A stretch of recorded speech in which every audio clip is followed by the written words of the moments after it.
Alors aujourd'hui, je suis vraiment contente de vous retrouver pour cette nouvelle vidéo. On se retrouve comme l'an passé, ici à Cavalère-sur-Mer. Chaque année, donc, on retourne en famille avec des amis au camping à Cavalère, au même endroit. Et du coup, moi je retourne dans le club. J'ai rencontré Domino et également Caresse et Abantos. Je vous en ai parlé un peu plus longuement dans la vidéo fac qui est sortie juste la semaine passée. Et donc voilà, maintenant j'ai la chance chaque année de pouvoir éventuellement de travailler un cheval compliqué ou qui a une problématique dans ce club. Vous vous souvenez, l'année passée, je vous avais fait une vidéo sur la jument Conella. Et d'ailleurs, du coup, cette petite jument Conella dont je vous parlais tout à l'heure, avec laquelle j'avais travaillé l'an passé, je vous remets la vidéo en lien ici au-dessus, eh bien, elle est toujours dans le club et elle va très bien à présent. Les quelques séances qu'on a fait l'an passé ont suffi pour lui apporter un petit peu ce qui lui manquait. Apparemment, elle continue à sauter et elle a même apparemment une cavalière qui a eu le coup de cœur et qui va apparemment l'acheter et la ramener chez elle. Donc du coup, que du bonheur. Je suis vraiment contente de voir que cette jument a bien évolué et qu'elle continue à bien aller. Et là, cette année, comme vous le savez, j'ai eu mon diplôme de comportementaliste équin. Et cette année, j'ai eu la chance vraiment d'aller un petit peu plus loin et de carrément aider donc le gérant, donc Michel, de l'aider avec le cheval qu'il a acheté pour son fils pour faire de la compétition. Donc on est face à un étalon qui s'appelle Caprice, qui a déjà 7 ans. Alors il a déjà 7 ans, mais il n'a pas encore fait du tout ses preuves en concours. C'est un étalon qui a vraiment coûté très cher, qui a vraiment une belle lignée, qui va pouvoir monter assez haut en compétition. Donc voilà, là pour le moment ils sont en train de l'entraîner pour pouvoir valoriser ensuite le cheval. Mais le souci, c'est que ce cheval, il a des soucis aussi bien monté qu'à pied. C'est un cheval qu'ils ont beaucoup de mal à gérer. Là, la première chose que le propriétaire m'a dit, c'est que monter, ils n'arrivent pas à trouver le bon mort. Il n'y a ou pas de frein ou pas de direction, carrément les deux. Donc moi j'ai tout de suite eu tendance à dire, comme l'année passée avec Conella, pour moi c'est pas du tout le problème du mort, c'est un problème de relation, un problème de connexion, un problème de savoir-être probablement du cavalier. Problème de compréhension du cheval par rapport aux demandes qu'on lui fait et probablement un problème de stress global. Mais moi j'ai dit ce que je veux de toute façon avant de passer au problème monté, c'est de toute façon voir ce que ça donne à pied. Et à pied en effet il y avait aussi des gros soucis, c'est-à-dire que c'est un cheval qui est complètement ingérable en fait. Il est en box et en paddock. Et quand le gérant essaye de le sortir du box, c'est littéralement un diable qui sort de sa boîte. Donc c'est-à-dire que dès qu'il ouvre la porte, il n'a aucun moyen de retenir le cheval se jette littéralement dehors, se jette littéralement sur lui, il est nerveux, il est dans le stress, il mord, c'est un cheval qui est vraiment très agressif. Le gérant qui est pourtant un très très bon cavalier, qui est moniteur également, c'est lui qui m'a vraiment formé, comme je vous disais dans ma vidéo fac. Donc je veux dire, c'est pas du tout un débutant, c'est quelqu'un qui a vraiment de l'expérience, du niveau. Et avec ce cheval, ça ne va pas, ce cheval mord, ce cheval l'attaque littéralement. Il m'a montré un petit peu, alors c'est dommage, c'était vraiment le tout premier jour, j'avais pas pris ma caméra parce que je ne m'attendais pas, le premier jour où j'arrivais au club, juste dire bonjour, je ne m'attendais pas tout de suite à ce qu'ils me disent oh là là j'ai besoin de toi avec un cheval. Donc du coup ça n'a pas été filmé, mais c'était vraiment impressionnant. Il m'a montré du coup la sortie du box et ensuite quand il l'a amené au paddock et on voyait ce cheval vraiment littéralement essayer de se jeter sur lui pour faire les 100 mètres qui le séparaient du paddock. Ça a été vraiment une galère sans nom. Michel avait pris une espèce de branche parce qu'il n'avait pas de stick sous la main pour essayer d'éloigner le cheval et qu'il ne lui vienne pas dessus. C'était vraiment très très compliqué. Donc je me suis dit, oulala, en effet, là, faut tout reprendre de zéro. Et je m'étais dit, là, il y a énormément de boulot, il y a clairement beaucoup de stress, beaucoup de nervosité de la part du cheval, mais du coup aussi, forcément, de la part de Michel. Et du coup, après, ça fait boule de neige. Plus Michel va être énervé, va être un petit peu dans le stress, dans la tension, parce qu'il a peur de se faire mordre, peur de se faire marcher dessus, plus le cheval va être encore plus énervé, encore plus boule de nerfs. Donc je m'étais dit, voilà, on est vraiment face à un cas où il faut tout reprendre de zéro, vraiment un cheval agressif, vraiment compliqué. J'en avais pas eu encore beaucoup des nerveux à ce point-là. Et alors, vous allez découvrir au fur et à mesure de ce que je vais vous expliquer, au fur et à mesure de ce que j'ai compris de ce cheval. C'est vraiment, vous l'avez vu dans le titre de la vidéo, on est vraiment face à un problème de frustration, dû à plusieurs choses, dû à plusieurs mécompréhensions avec l'humain, dû à une vie pour un étalon qui ne peut pas vivre avec les autres, qui est reclus soit dans un box, soit dans un paddock seul, qui n'est donc pas mêlé aux autres, qui en carrière ils travaillent principalement montés, ils font rien à pied avec lui. Donc il n'y a pas eu un moment donné où l'humain et le cheval ont pu se comprendre à pied, mettre des codes à pied, ça a tout de suite été fait monter. Et en plus voilà, comme c'est un étalon, du coup une vie un petit peu reclue, donc ça génère beaucoup de frustration. Et ce qu'on va voir en fait au fil de cette vidéo, on va comprendre que pour gérer la frustration en fait, il faut apprendre au cheval à trouver le calme dans l'attente. Et ça, voilà, je vais vous montrer là, au fur et à mesure de cette vidéo un petit peu comment on en est arrivé à ça.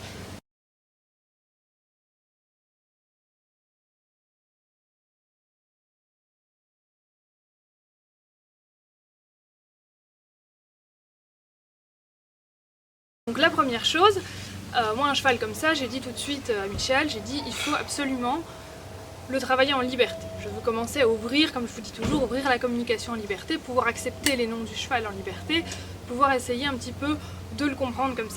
Et le gros souci pour la liberté, c'est que malheureusement, Michel n'avait pas d'endroit fermé. Donc il a une carrière avec des endroits où les barrières sont cassées, donc ça ne ferme pas complètement. Le rond de longe n'est pas fermé non plus.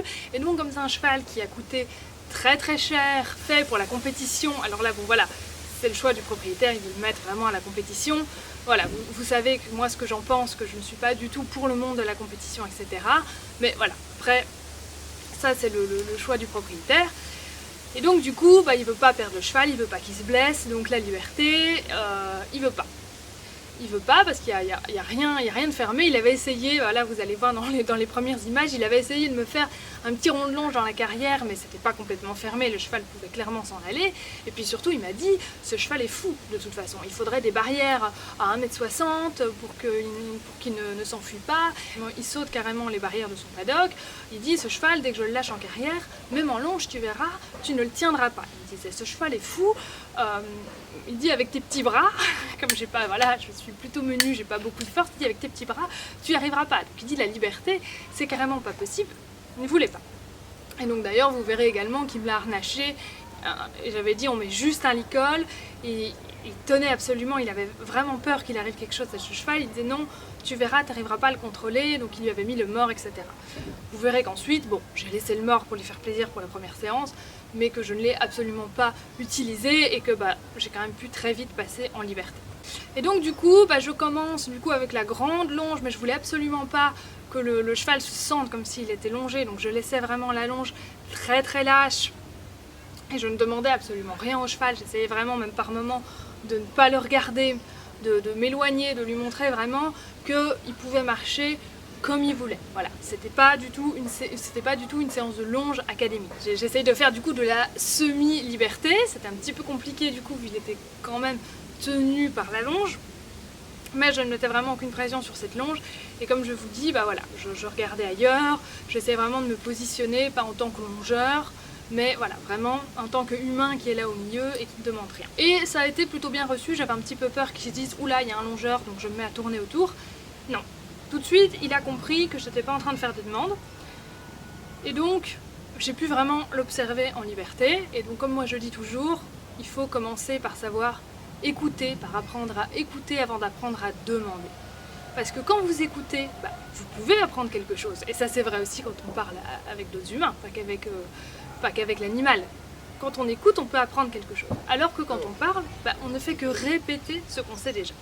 Et donc moi quand je suis face à un cheval comme ça qui a un problème, je veux que ce soit lui qui me parle, lui qui me communique des choses, et pas moi qui vienne et qui dise ok moi je sais, hop je vais tout de suite poser des demandes. Ça c'est non. Et donc comme ça se passe en général assez souvent quand on est comme ça, pas de demande, le cheval est relativement calme. Je m'attendais quand même, vu que c'était un cheval un petit peu nerveux, à des explosions, 2-3 coups de cul, voilà, un cheval qui soit un petit peu chaud. Et pas du tout. Il marchait tranquillement, je me dis bon, j'étais plutôt étonnée, je me dis en fait, ce cheval, pour le moment ça va, je m'attendais à un gros méchant au bout de la longe et pas du tout par rapport à ce que j'avais vu la veille. Et donc je commence à comprendre en fait que ça vient vraiment, son stress vient simplement en fait, et son agressivité vient simplement de ce que l'humain lui renvoie et qu'à chaque fois que qu'il est avec Michel à pied, il y a du stress, il y a de la tension. C'est toujours fait un petit peu dans le rush parce que c'est un gérant d'écurie, il a beaucoup de chevaux donc il n'a pas le temps d'y passer 1 heure, donc il y a toujours une tension en fait quand il est pris avec l'humain. Et moi j'étais là vraiment dans le calme à rien lui demander et du coup le cheval il était calme. Donc je me dis ok, la solution, comme toujours, et là vous allez le voir d'autant plus, ça va être le calme. On commence vraiment, je suis 100% dans l'être et pas du tout dans le faire. Je ne fais que être dans le calme et du coup voilà, je vois que ce cheval c'est ce qu'il a besoin, c'est ce qu'il recherche, le calme. Il n'a jamais le calme, ni autour de lui ni en lui, il n'arrive pas à faire le calme en lui. Et donc la plus grande récompense avec lui, ça va pas être de lui donner des bonbons, ça va vraiment être de lui apporter du calme. Vous verrez d'ailleurs que dans cette séance je travaille avec 0 récompense alimentaire. Du coup vous allez voir que je vais très vite inclure dans cette séance le ballon. Donc là j'avais pris un gros ballon rouge, un truc qui pouvait mordre, s'amuser un petit peu avec sans risque de l'avaler. J'avais pris quelque chose en mousse, un petit peu comme ça amusant. Et donc le but, ça c'était vraiment, c'était pas tellement le but d'amener du jeu un petit peu du coup, mais c'était surtout, comme c'était un cheval qui avait envie de mordre, qui avait des gros moments de frustration, et ça je l'ai vu très vite au fur et à mesure de la séance. Dès qu'il y avait un petit moment, il ne comprenait pas une demande, ou une demande l'agaçait, ou il y avait un petit truc qu'il tendait, des insectes, voilà, un élément extérieur qu'il tendait, hop, tout de suite il se mettait à prendre la longe à la mordre, ou voilà, à essayer de mordre l'humain comme avec son propriétaire. Et donc là je me suis dit avec le ballon, ça va permettre, comme un punching ball en fait, de désengager la tension sur l'humain, sur la longe, sur les éléments de travail en soi, et plutôt la mettre voilà, sur le ballon, sur un élément de jeu, sur un élément fun, et du coup de lui proposer de dégager sa frustration par une demande. Du coup, plutôt que de lui interdire de mordre, parce qu'on lui dit toujours bah non, on mord pas l'humain, c'est normal, non, on ne mord pas la longe, voilà, et du coup, ça va se confirmer au fur et à mesure de la séance, ce cheval en fait n'a que des noms, parce que voilà, il est toujours en train de s'énerver, toujours en train de mordre, toujours en train de bouger, donc on lui dit que non, non, non, on ne lui dit jamais oui. Donc moi, la première chose que je vais vouloir faire dans cette séance, c'est lui donner des oui. Et comment lui donner des oui, alors que bon, a priori, il connaît pas grand chose, et que tout ce qu'il a envie de faire, c'est mordre. Donc c'est pouvoir lui dire, quand il est frustré, lui dire viens dégager ta frustration sur le ballon, et là tu auras un oui. Et là, je vais te dire, voilà, c'est bien, mords dans le ballon. Associé évidemment un code, je lui dis touche le ballon, il vient toucher le ballon, et même le mordre s'il veut, et du coup c'est associé à une demande, et on va voir très vite qu'à chaque fois que je sens la tension monter, que je sens qu'il se met un petit peu les oreilles en arrière, qu'il se grandit un petit peu en mode étalon, qui gonfle un petit peu l'encolure, qu'il y a un petit peu plus de mouvement, un petit peu plus d'énergie qui monte, qu'il y a un agacement, un énervement qui va jusque après venir mordre sa longe. Dès que je vois ça, j'essaie même d'intervenir avant qu'il morde sa longe, hop, je propose le ballon et je vais lui dire viens toucher le ballon. Et donc ça marche très bien parce que c'est un cheval qui redescend quand même relativement vite. J'étais assez étonnée. Une fois qu'il a donné son coup de dent dans le ballon, qu'il est venu même rien que toucher le ballon, hop, c'est bon. Après, il se calme. Et ça, c'est aussi le fait voilà, d'avoir un oui. Et du coup, rien que le fait d'avoir un oui, il se dit « Ah, on m'engueule pas », du coup, la frustration, elle retombe directement. Alors que si on a déjà une frustration, quand en face vous avez l'humain qui vous dit « Non, ça tu peux pas », on a encore plus de frustration. Et donc ça dure encore plus. Alors que là, il a un oui, du coup, ça coupe. Et donc là, quand on commence un petit peu donc, dans cette semi-liberté, ce que je fais beaucoup aussi, je joue avec l'approche-retrait, mais l'approche-retrait avec mon corps. C'est-à-dire que, comme c'est un cheval qui est très sensible à la pression, rien que ma présence, rien que le fait que je le regarde par moment, est vraiment une pression. Et donc je sens, par moment, quand la tension monte un petit peu, il est à distance comme ça, hop, je vais m'éloigner, je vais vraiment partir le plus loin possible de lui, même arrêter de le regarder, me mettre en zéro énergie, loin. Quand je sens qu'il y a une tension, pour lui faire comprendre, voilà, tu vois, je comprends que ma présence peut être une source de tension pour toi, et donc je l'enlève quand je sens que c'est trop pour toi. Et quand je sens que par contre, ça va mieux, il s'apaise, il a envie de venir dans la communication, il commence à me regarder, il commence à s'intéresser à moi, hop, là, je me réengage un petit peu et je me remets dans la communication avec lui. Ça, très vite, il comprend du coup très vite que je respecte de nouveau sa zone de tolérance, que je ne suis pas là pour lui mettre de la pression, ce qu'il a malheureusement beaucoup connu avec l'humain, et donc très vite, il a envie de mettre son focus sur moi. Et donc avec ce cheval, j'ai pas vraiment de problème de focus. Un petit peu, par moment, il perd un peu le regard. C'est un étalon, il y a des juments autour. Il regarde un petit peu, mais je veux dire rien de dramatique. Même je m'attendais à bien pire pour un étalon. Je m'attendais à un cheval beaucoup plus sur l'extérieur. Mais non, il est vraiment très vite focus sur moi, très vite focus sur l'humain. Ça va. Par contre, voilà, il y a ce petit problème de frustration et donc c'est pour ça que je le félicite même beaucoup plus quand il met le focus sur le ballon que quand il met le focus sur moi. Parce que je veux vraiment qu'il dégage toutes ces tensions sur le ballon et pas sur moi. Et donc voilà, je procède toujours pareil. Tant qu'il ne met pas la tension là où j'aimerais qu'il la mette, je vais marcher. sans mettre de tension sur lui. Et puis je vais mettre beaucoup d'harmonie, je vais mettre du calme, je vais m'arrêter de marcher dès qu'il met son attention sur moi ou sur le ballon. Ça c'est toujours cette même technique pour apprendre au cheval à venir mettre son focus, à venir changer de focus. Et donc je ne sais pas si vous vous souvenez de la vidéo sur l'instant présent où je vous avais parlé des fréquences justement des ondes dans le cerveau et de voilà ma façon de travailler où on entrait vraiment avant la séance. On faisait vraiment de la méditation, de la cohérence cardiaque, du travail sur la respiration, qu'on continue carrément en séance pour pouvoir justement rentrer dans cet état un petit peu second, voire carrément un état de transe, disons un état où on est au plus proche de ses ressentis, où vraiment on arrive à refaire fonctionner en fait notre instinct, où on n'est plus dans la réflexion.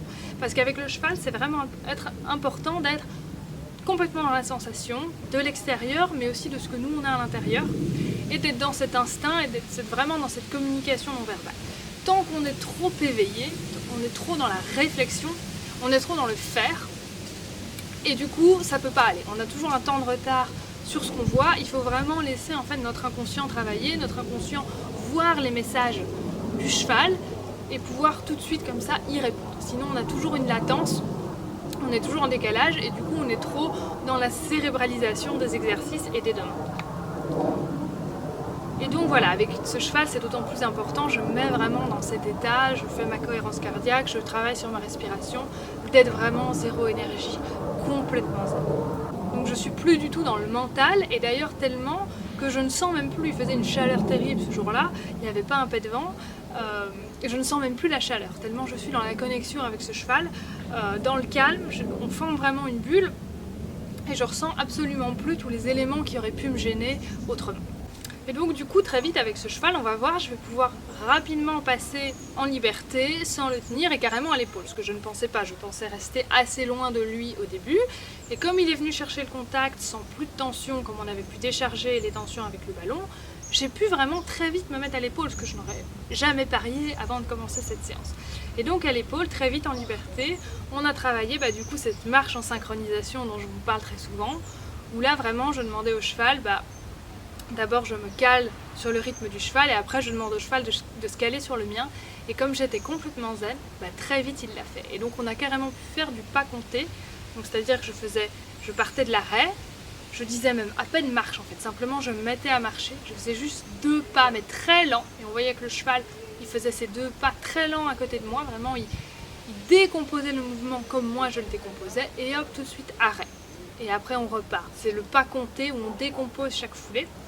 Et donc on voit de ce cheval qui était vraiment une boule de nerfs, tout de suite dès qu'on met du calme, on arrive à avoir cette synchronisation et du coup un cheval qui se sent beaucoup mieux, qui se sent en confiance, qui se dit enfin voilà j'ai un guide bienveillant, j'ai mon chef bienveillant, j'ai mon guide bienveillant à côté de moi, je ne suis plus dans le stress et je ne cherche plus à mordre. Ce cheval n'a jamais cherché à me mordre en fait.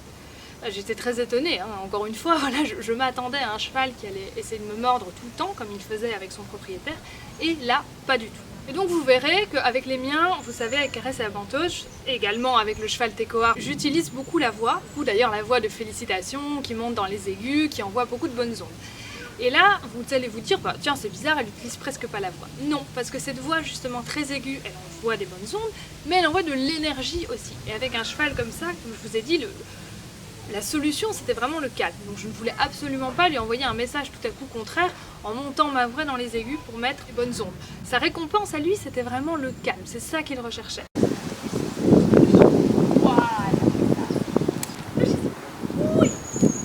Par contre petit à petit, vous verrez quand il est posé, je vais pouvoir commencer à mettre un petit peu plus de voix et vous verrez qu'en fin de séance, je monte un petit peu ma voix. Alors pas du tout comme avec Caresse et Avantage, mais je commence à introduire un petit peu de voix, un petit peu de bonnes ondes. Voilà, parce que le cheval est posé, parce qu'il est capable de l'entendre et qu'il est capable d'être dans cette communication-là. Et on voit de nouveau cette recherche de mimétisme, et ça on refera un petit point en fin de vidéo, des différences justement entre le travail avec une jument, un étalon, un ongre. On verra qu'il y a des différences aussi par rapport à ça, mais on voit que cet étalon, il recherche justement très vite le mimétisme. Et ça on verra qu'avec les étalons justement c'est quelque chose qui recherche, d'autant plus on en reparle à la fin de la vidéo. Et donc moi ce cheval je lui envoie quoi? Du calme et de la douceur.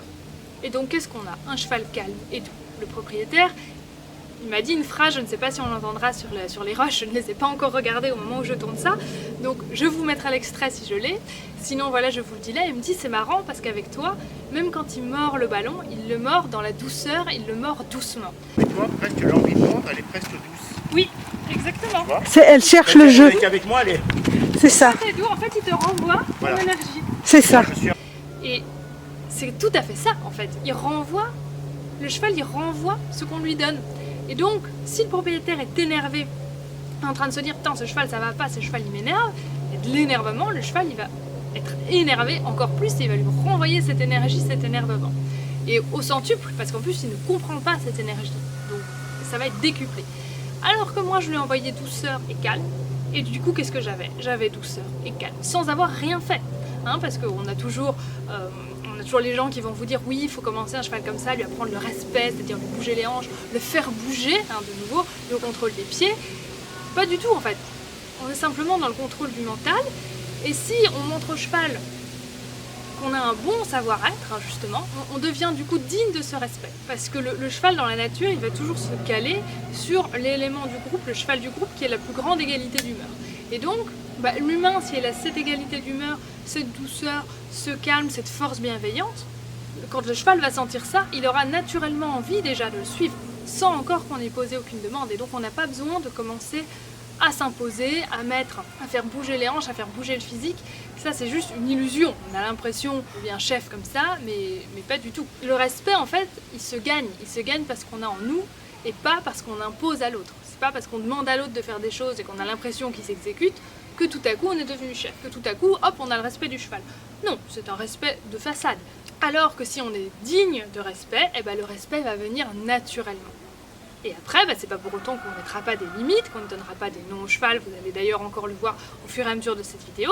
C'est pas pour ça que je ne mets pas des limites au cheval, c'est simplement qu'après les limites, ça se construit comme une relation normale, comme une relation avec un autre être humain. On va dire voilà, je veux bien aller jusque là, où chacun donne ses limites à l'autre et où il y a un respect mutuel, et où il y en a un qui va guider un petit peu plus que l'autre, oui. Mais ça se construit au fur et à mesure, ça se construit dans la communication, et il n'y a pas un moment donné où paf, on doit s'imposer. Et d'ailleurs, on voit que ça marche pas, parce que le propriétaire avait beau être en force avec ce cheval, de le faire bouger dans tous les sens, recul, machin, etc. Il était tout le temps en train de lui foutre des claques sur le nez parce que ça n'allait pas. Il n'avait pas du tout le respect de cet étalon. Et moi, j'ai jamais levé la main dessus, j'ai pas du tout commencé par le faire bouger, et tout de suite, il a eu aucun comportement agressif ou envahissant envers moi. Et j'ai pu du coup, comme ça, l'amener dans mon rythme, dans mon calme, simplement par mimétisme. Et on voit donc ce cheval était vraiment en recherche en fait de communication, et donc comme je vous l'ai dit tout à l'heure, il s'est collé vraiment sur ce que je lui ai donné, douceur, calme, donc il m'a rendu douceur, calme. Et donc ça rejoint aussi une idée, et ça rejoint aussi un concept dont je vous parle souvent, qu'il n'y a pas de domination interespèce. C'est-à-dire que le cheval ne cherche pas à reproduire avec nous la hiérarchie et les liens de dominance qui peuvent tisser dans un troupeau avec des chevaux. Avec l'humain, il ne cherche pas ça. Nous sommes deux espèces différentes, le cheval le sait très bien. Et donc du coup, on peut voir ça aussi un petit peu chez le chat. Il y a l'envie de créer un langage commun. Le chat, si on prend l'exemple du chat, il a des codes avec les autres chats, très peu de miaulements. Par contre, avec l'humain, il va mettre beaucoup de miaulements. Parce qu'il cherche justement, je pense que quelque part, il sent que l'humain est beaucoup dans la parole, dans la vocalisation. Et donc, il cherche un petit peu à se caler là-dessus et à communiquer avec ça. Alors qu'entre eux, les chats, il y a très peu de miaulements. Voilà. Et donc, le cheval, c'est pareil. En fait, il va se caler sur la communication qu'on va donner. Donc, si on se rapproche de l'énergie, du savoir-être des chevaux, c'est beaucoup mieux parce que c'est quelque chose qui va lui parler déjà. Par contre, au niveau de la relation, voilà, il ne va pas du tout chercher à recréer de la domination comme avec les chevaux. On n'est pas en train de se battre pour des ressources. La domination, c'est toujours quand on va devoir se battre pour des ressources alimentaires, eau, etc. Là, ce qui n'est pas du tout le cas avec nous. Donc du coup, si l'humain lui montre que la communication, c'est taper sur le cheval, c'est être agressif, c'est faire bouger les hanches, c'est faire bouger le cheval, le cheval il va avoir tendance à rentrer dans ce jeu-là. Ah d'accord, il voit l'humain, on est dans une communication violente, d'en mordre, d'en taper, d'en faire bouger. Il va du coup avoir tendance à répondre comme ça violemment et non finement. Alors que si on lui montre comme ici avec Caprice de la douceur, du calme, le cheval va se dire ok, c'est comme ça qu'on communique alors avec toi. D'accord, donc du coup je me mets au diapason. Donc ça c'est vraiment important à avoir en tête, c'est pas seulement une question de mimétisme, c'est vraiment une question plus globale de communication et que c'est vous qui allez montrer au cheval comment vous avez envie de communiquer avec lui. Et dès le premier jour, et donc dès les premiers mots, dès les premiers signes que vous allez donner au cheval, vous allez lui indiquer dans quelle voie de la communication vous allez aller. Et donc on voit très vite que ce cheval, avant tout, en fait, ce qu'il recherche, moi je me disais c'est un étalon, il va être un petit peu joueur. Je m'étais dit le ballon, on va forcément essayer de jouer un petit peu avec pour tomber justement dans l'activation des systèmes émotionnels play et seeking. Il aura peut-être envie un petit peu de suivre le ballon, voilà. Et je me suis très vite rendu compte que ce qu'il préférait, c'était l'harmonie et le calme avec moi, de nouveau, que aller jouer avec le ballon. Le ballon, il était très content de l'avoir au moment où il avait une petite frustration, mais ensuite, il préférait revenir dans l'harmonie et venir marcher avec moi. Donc pareil, après je continue dans les exercices pour amener du calme, où je lui propose un baisse la tête. De nouveau, c'est pas un baisse la tête mécanique. C'est-à-dire que je lui propose de suivre ma main. Je ne suis pas en train de tirer sur la longe. Je lui propose de suivre ma main ou de suivre le ballon jusqu'au sol, de souffler. Et donc de nouveau, je suis dans la gestion des émotions. Je le contrôle par ma respiration, par ma cohérence cardiaque, par le fait de baisser complètement mon énergie et de lui proposer avec moi, on baisse son énergie ensemble. Et il me suit vraiment dans le mouvement, et c'est pas du tout, alors que si vous tirez sur la longe et que vous faites céder le cheval pour avoir une césure de nuque et un cheval qui baisse la tête, là on est complètement dans le faire et ça n'apporte rien au cheval. C'est juste un cheval, bouf, ok, il baisse la tête, mais ça ne lui apporte pas du calme. Donc là, quand on est comme ça en bas, il vient vraiment se relâcher avec moi et de nouveau, prendre vraiment le temps de ce relâchement. Je ne pensais pas vraiment avoir un cheval qui vienne aussi facilement dans le calme. Et donc ensuite, voilà, on fait plusieurs petits exercices comme ça, en liberté, en semi-liberté. Donc là, vous allez voir sur les images qui vont suivre, à un moment donné, on fait un espèce de cercle ou de petit moment où il chasse les hanches autour de moi. Et donc là, quand il faisait ce petit mouvement-là au début, il avait tendance à tomber un petit peu trop vers moi, à se coucher un petit peu sur moi.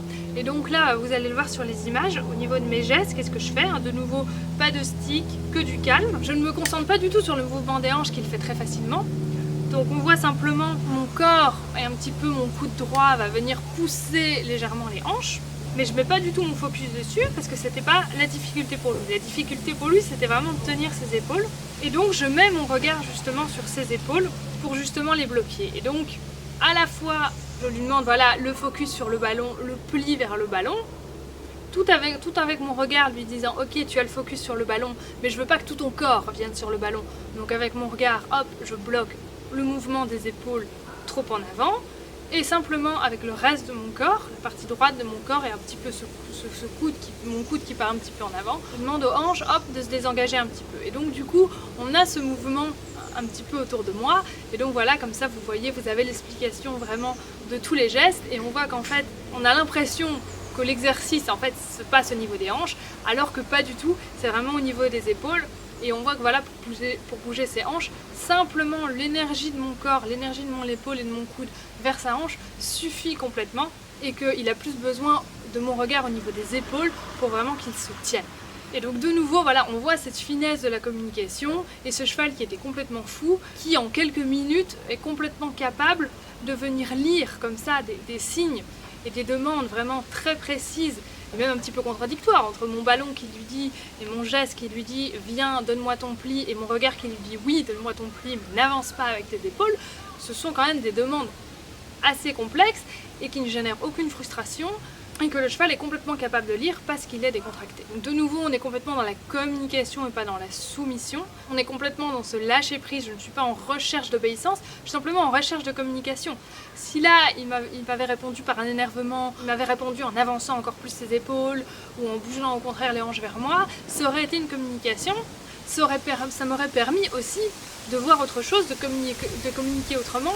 Donc voilà, je m'en fous en fait de cet exercice. On s'est retrouvés à faire ça un petit peu dans cette recherche d'harmonie, dans cette recherche de communication, où on se demande un petit peu, tiens, comment tu communiques, comment tu comprends mes gestes.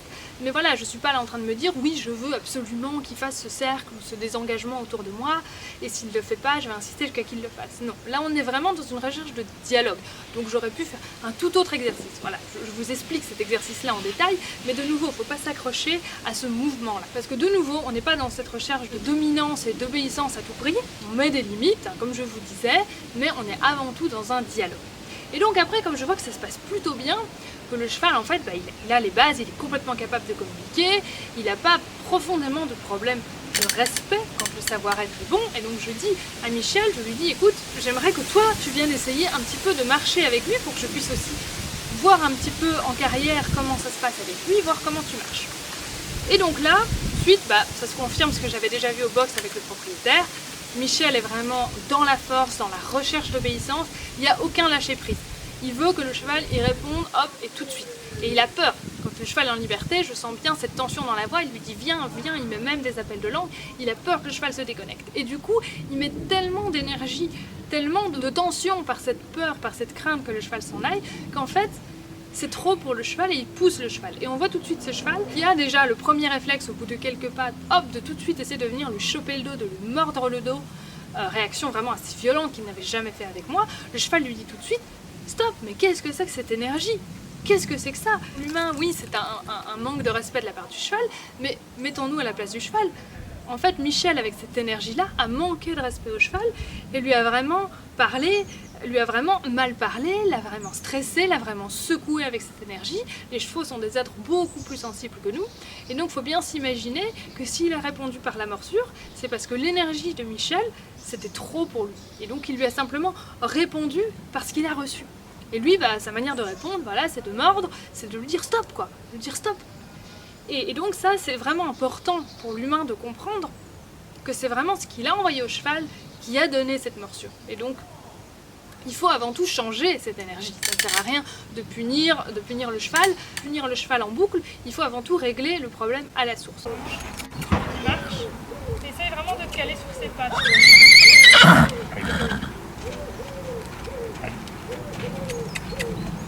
Pas trop de claquements de langue, faut pas lui mettre de l'énergie, hein. Tu en as assez.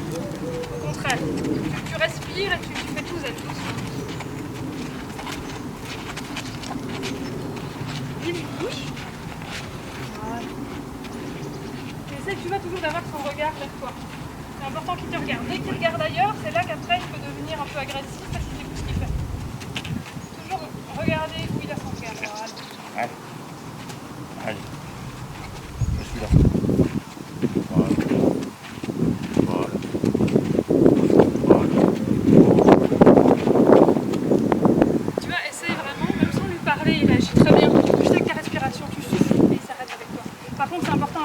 Tu vas là, t'as demandé, regarde pas. Vraiment que tu ailles le regard sur toi quand tu demandes l'arrêt.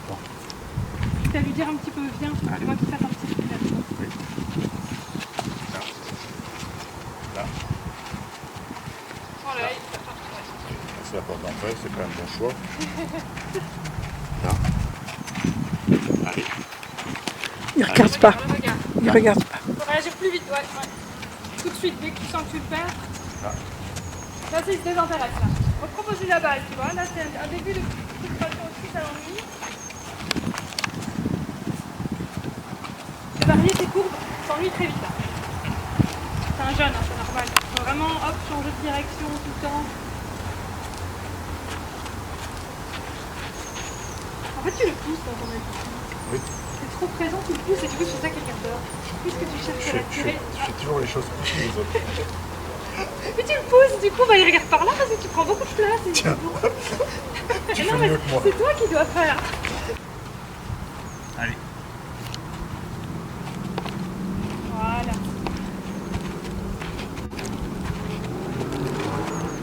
Là. Viens. Tu vois dans ta voix, il y a la petite tension, là ça va, mais il y a trop de tension, tu te dis j'ai peur qu'il vienne pas. Voilà. Et il va bien. Et non, c'est ça. C'est C'est vraiment que tu sois dans le lâcher prise, que tu te dises même s'il ne me suit pas, je m'en fous. Non, je ne suis pas le bon. Mais c'est ce qu'il faut que tu te dises, hein. Allez, je vais là-bas. pas de pression en fait. Ouais, là tu vois, tu mets de la pression. Allez, viens. Il a envie de se sauver parce que tu mets de la pression, Trop oui. de pression. Et donc on voit ce cheval après, qui est vraiment toujours le regard sur l'extérieur, qui n'arrive pas à se remettre connecté avec Michel parce que son énergie, son aura, parce que son énergie est trop importante, il le pousse complètement. Donc ça, ce sera quelque chose on devra évidemment continuer à travailler parce que le cheval, au final, ça va pas trop mal, mais il faut surtout que ça aille avec le propriétaire et également avec son fils. Et ça sera voilà, le sujet des séances suivantes où on va travailler également avec le fils parce que c'est lui qui est censé à terme monter le cheval pour les compétitions, etc. C'est avec eux deux de nouveau que ça doit aller et pas avec moi. Et donc après je reprends le cheval et tout de suite je sens ce cheval qui est remonté en pression, remonté en tension. C'est fou parce que c'est vraiment, je ressens de nouveau cette boule d'énergie et le cheval me communique tout ça et je, je me prends tout vraiment en pleine face et je me dis c'était beaucoup d'émotions pour lui. Et donc tout de suite, putain je me fais bouffer par les fourmis. Tout de suite je sens que ça a été trop pour le cheval. Ce cheval, il a 7 ans, c'est encore un bébé, il n'a pas fait grand chose. C'était déjà beaucoup ce qu'on avait fait parce qu'il s'est concentré au début avec moi, il a marché au pas compté, il s'est mis dans l'harmonie, il a compris des choses également avec le ballon où il a pu décharger sa frustration. Donc c'était déjà pour un jeune cheval comme ça une séance longue, donc on ne pouvait pas faire tellement beaucoup plus. Et puis surtout, là j'ai senti après Michel, il avait clairement besoin d'une pause, je pouvais clairement plus rien lui demander. Donc tout de suite je lui laisse sa pause et donc là de nouveau sa pause. Là, on n'est pas encore assez dans le lien pour faire une pause ensemble, comme je vous dis toujours, la pause, on essaie de la faire aussi avec le cheval, de partager un moment. Là, c'est encore trop tôt, l'humain est encore trop une pression pour lui, même s'il avait réussi à mettre du calme avec moi. Là, c'était compliqué pour lui, il avait besoin de souffler un petit peu de son côté avant de pouvoir remettre ce calme avec moi. Donc, je lui laisse sa pause là vraiment tout seul. Je le laisse aller sentir ce qu'il veut sur le bord de la carrière. Évidemment, je dois quand même le surveiller un petit peu pour pas qu'il s'en aille. Voilà, toujours cette question que pas qu'il aille vers les juments, pas qu'il sorte de la carrière. Voilà, de nouveau, c'est ça qui est dommage. On aurait eu un endroit fermé, ça aurait été beaucoup plus confortable pour faire une vraie séance de liberté avec des vraies pauses loin de moi. Mais bref, on s'en sort quand même, on fait une pause pas trop mal. Et donc là, moi dans ma tête, je me pose aussi de mon côté et je me dis, ce qu'on a vu là, c'est clairement le plus gros problème de ce cheval, en dehors du fait faut que les humains aient le calme, aient la zénitude à côté. Ce cheval a quand même un problème de son côté, c'est la gestion de la frustration. C'est pas normal qu'il ait besoin absolument d'un ballon pour venir gérer sa frustration. C'est bien là pour commencer, on a trouvé quelque chose pour l'aider à gérer sa frustration, mais à terme, c'est pas quelque chose qui va être vraiment forcément pratique et qui va non plus être très bon pour le cheval. On veut lui apprendre, de nouveau, dans sa relation avec l'humain, mais aussi pour lui tout seul, pour être bien, à pouvoir gérer ce problème de frustration. Et donc, pour ce problème de frustration, ce qu'il va falloir faire, c'est travailler l'attente, travailler le calme dans l'attente, comme je vous disais au début de vidéo.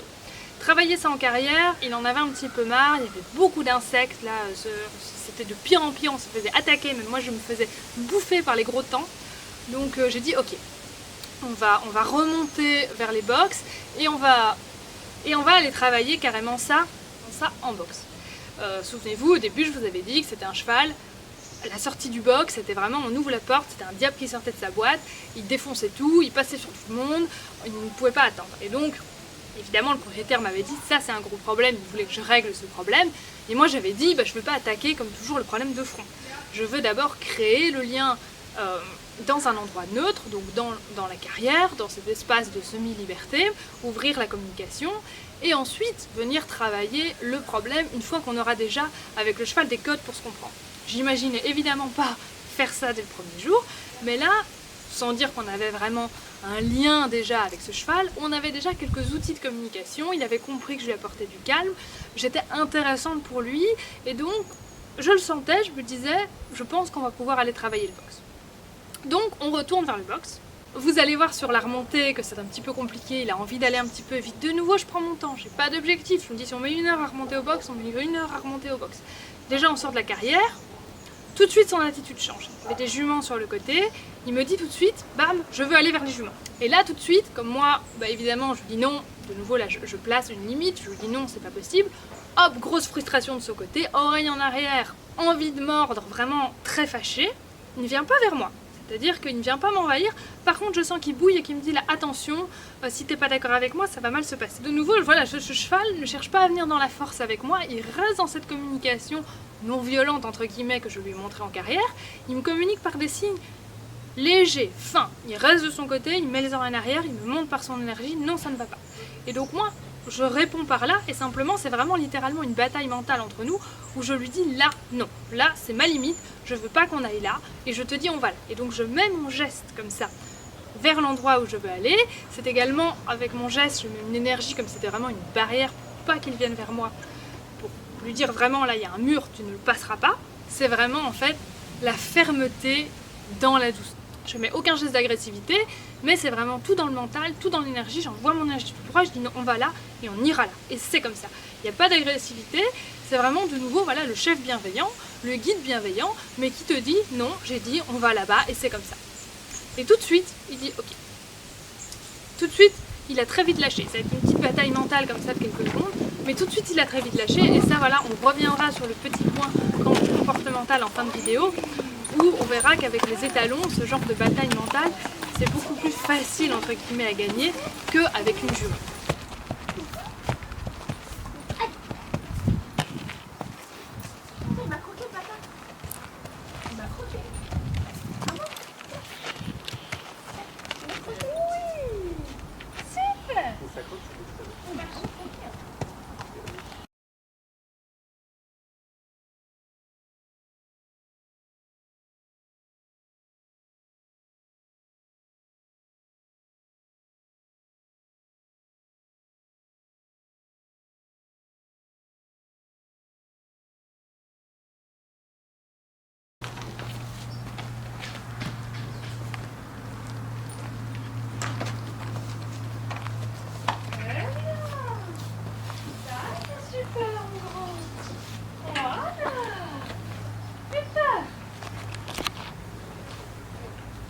Bon, qu'est-ce qu'on fait? On ferme? On fait comme si on fermait? Quand on arrive là en haut, arrivé au box, comme toujours, avant de poser toute demande, je demande à Caprice de mettre son regard sur moi, d'être avec moi. De nouveau, j'utilise la balle qui attire son attention, j'attire son regard avec la balle, je dis hop, voilà, viens, viens, regarde, hop. Et ensuite, je lui propose aussi tout de suite de la toucher dans la foulée. Je lui dis, là, on va faire quelque chose qui est dur pour toi, tu vas devoir attendre dans le box, tandis que moi je vais m'éloigner en laissant la porte ouverte et il va falloir voilà, que tu ne sortes pas. Donc du coup il va y avoir un peu de frustration, donc du coup hop, on va tout de suite faire un petit coup dans le punching ball, on va tout de suite venir toucher, on va tout de suite venir un petit peu enlever toutes ces tensions. Hop, donc ça je commence toujours par ça. Ensuite je vais lui mettre un tu attends, mon geste comme ça avec les mains vers lui, tu attends. Une voix ferme, posée, mais de nouveau, beaucoup de calme, et au début, je vais juste entrouvrir la porte et m'éloigner à peine d'un pas. Et puis tout de suite, je vais féliciter, je vais lui dire avec la voix, bah voilà, très bien, super, et voilà. Au début, je veux vraiment pas le pousser à la faute. Si j'ouvre la porte et que je m'éloigne tout de suite, évidemment, il va sortir et on va devoir tomber dans la bataille. Donc on y va vraiment étape par étape, tout doucement. Et de nouveau, pas d'objectif. J'ai pas l'objectif de réussir aujourd'hui, j'ai même pas l'objectif de faire un pas, deux pas, trois pas, je m'en fous. Simplement de voir comment il réagit et de voir jusqu'où on peut aller, et c'est lui qui va me dire jusqu'où on peut aller.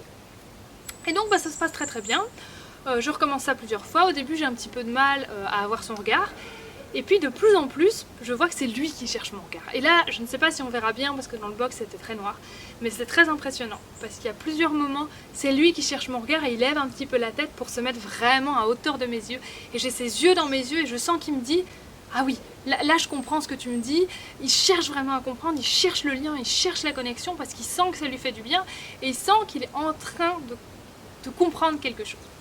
Et donc, donc très vite du coup ça s'enchaîne parce que vu que j'ai son regard, je sens que je peux poser les demandes, qu'on n'a pas besoin de faire des pauses entre, on n'a même plus besoin du ballon pour enlever la frustration.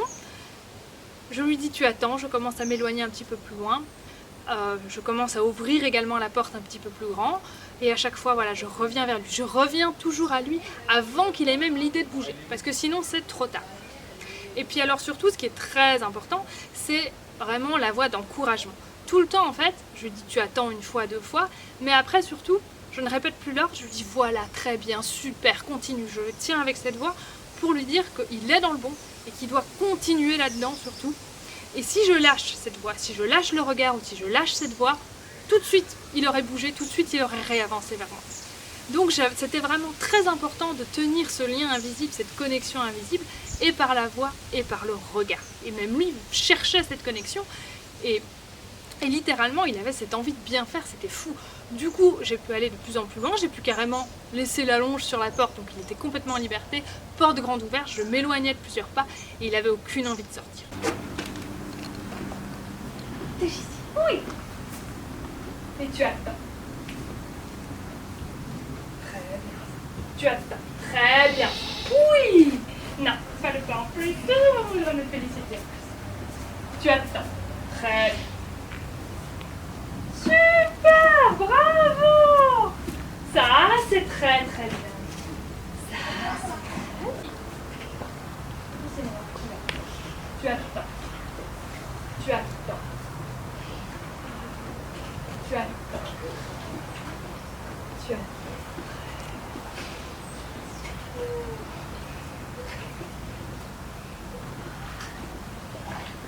Ça, c'est très très bien, mon grand. Ça, c'est très très bien. Ouais.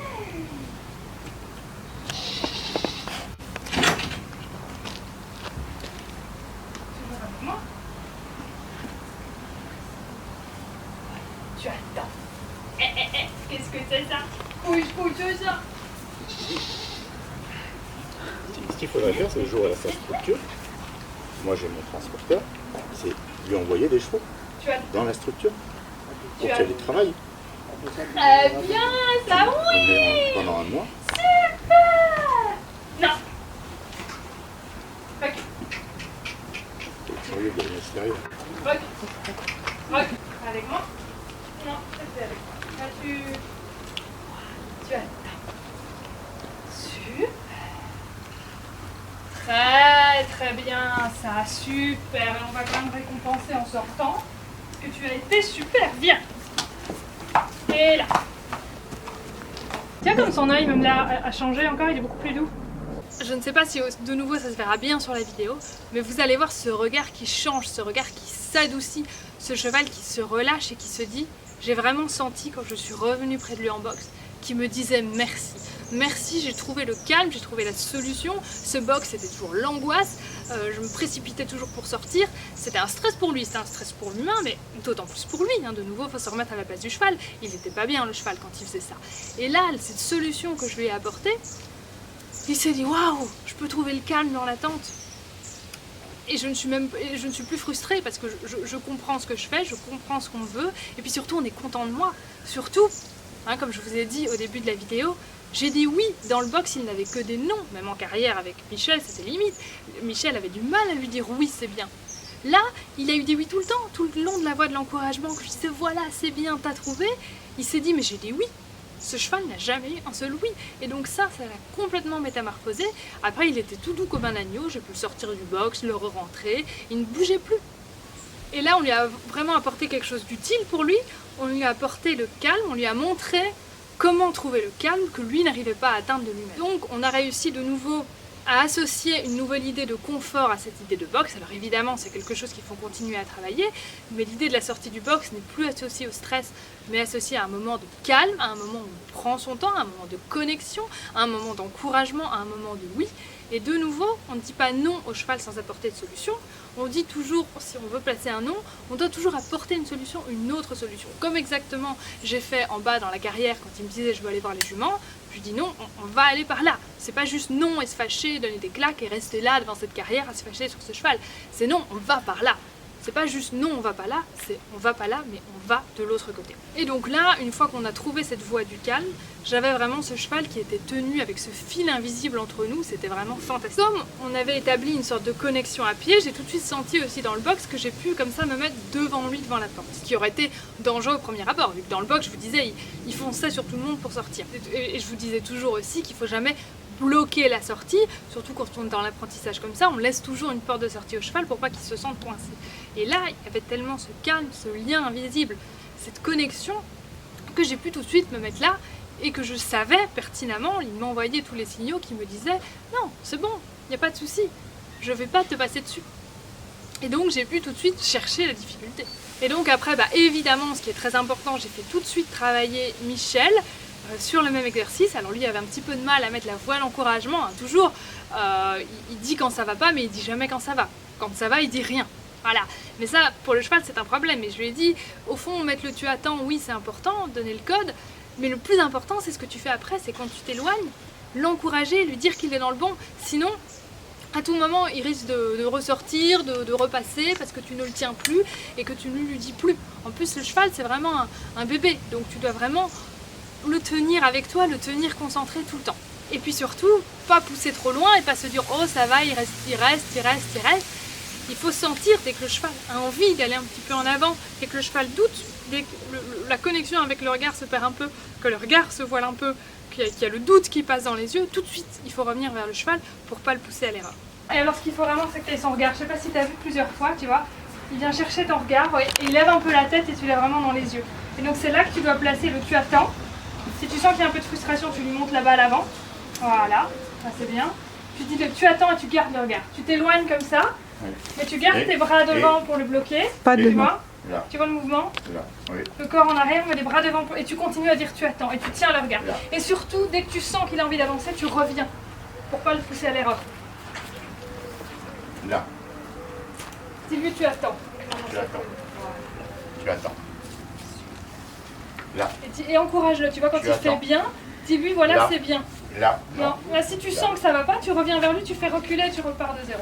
Allez, recule. Il faut que ça soit très clair, Recule. tu vois. Recule. Il faut que toi tu reviennes avant qu'il ait fait le moindre pas. Voilà. Donc le regard, tu attends. Caprice. Non, c'est bon, là il est avec toi, là il a compris. Là il t'a dit oui. Là. Et encourage-le, là c'est très bien. Voilà, très bien mon grand. Encore, continue, super, voilà. Voilà, très bien mon grand. Non, non, stop, non, tu le pousses à l'erreur là. Il faut vraiment que tu lui dises quand il est dans le bon, il en a besoin. T'as compris? Non. T'as fait du bon travail. C'est gentil. Tu le mets dedans? C'est important de lui mettre des oui.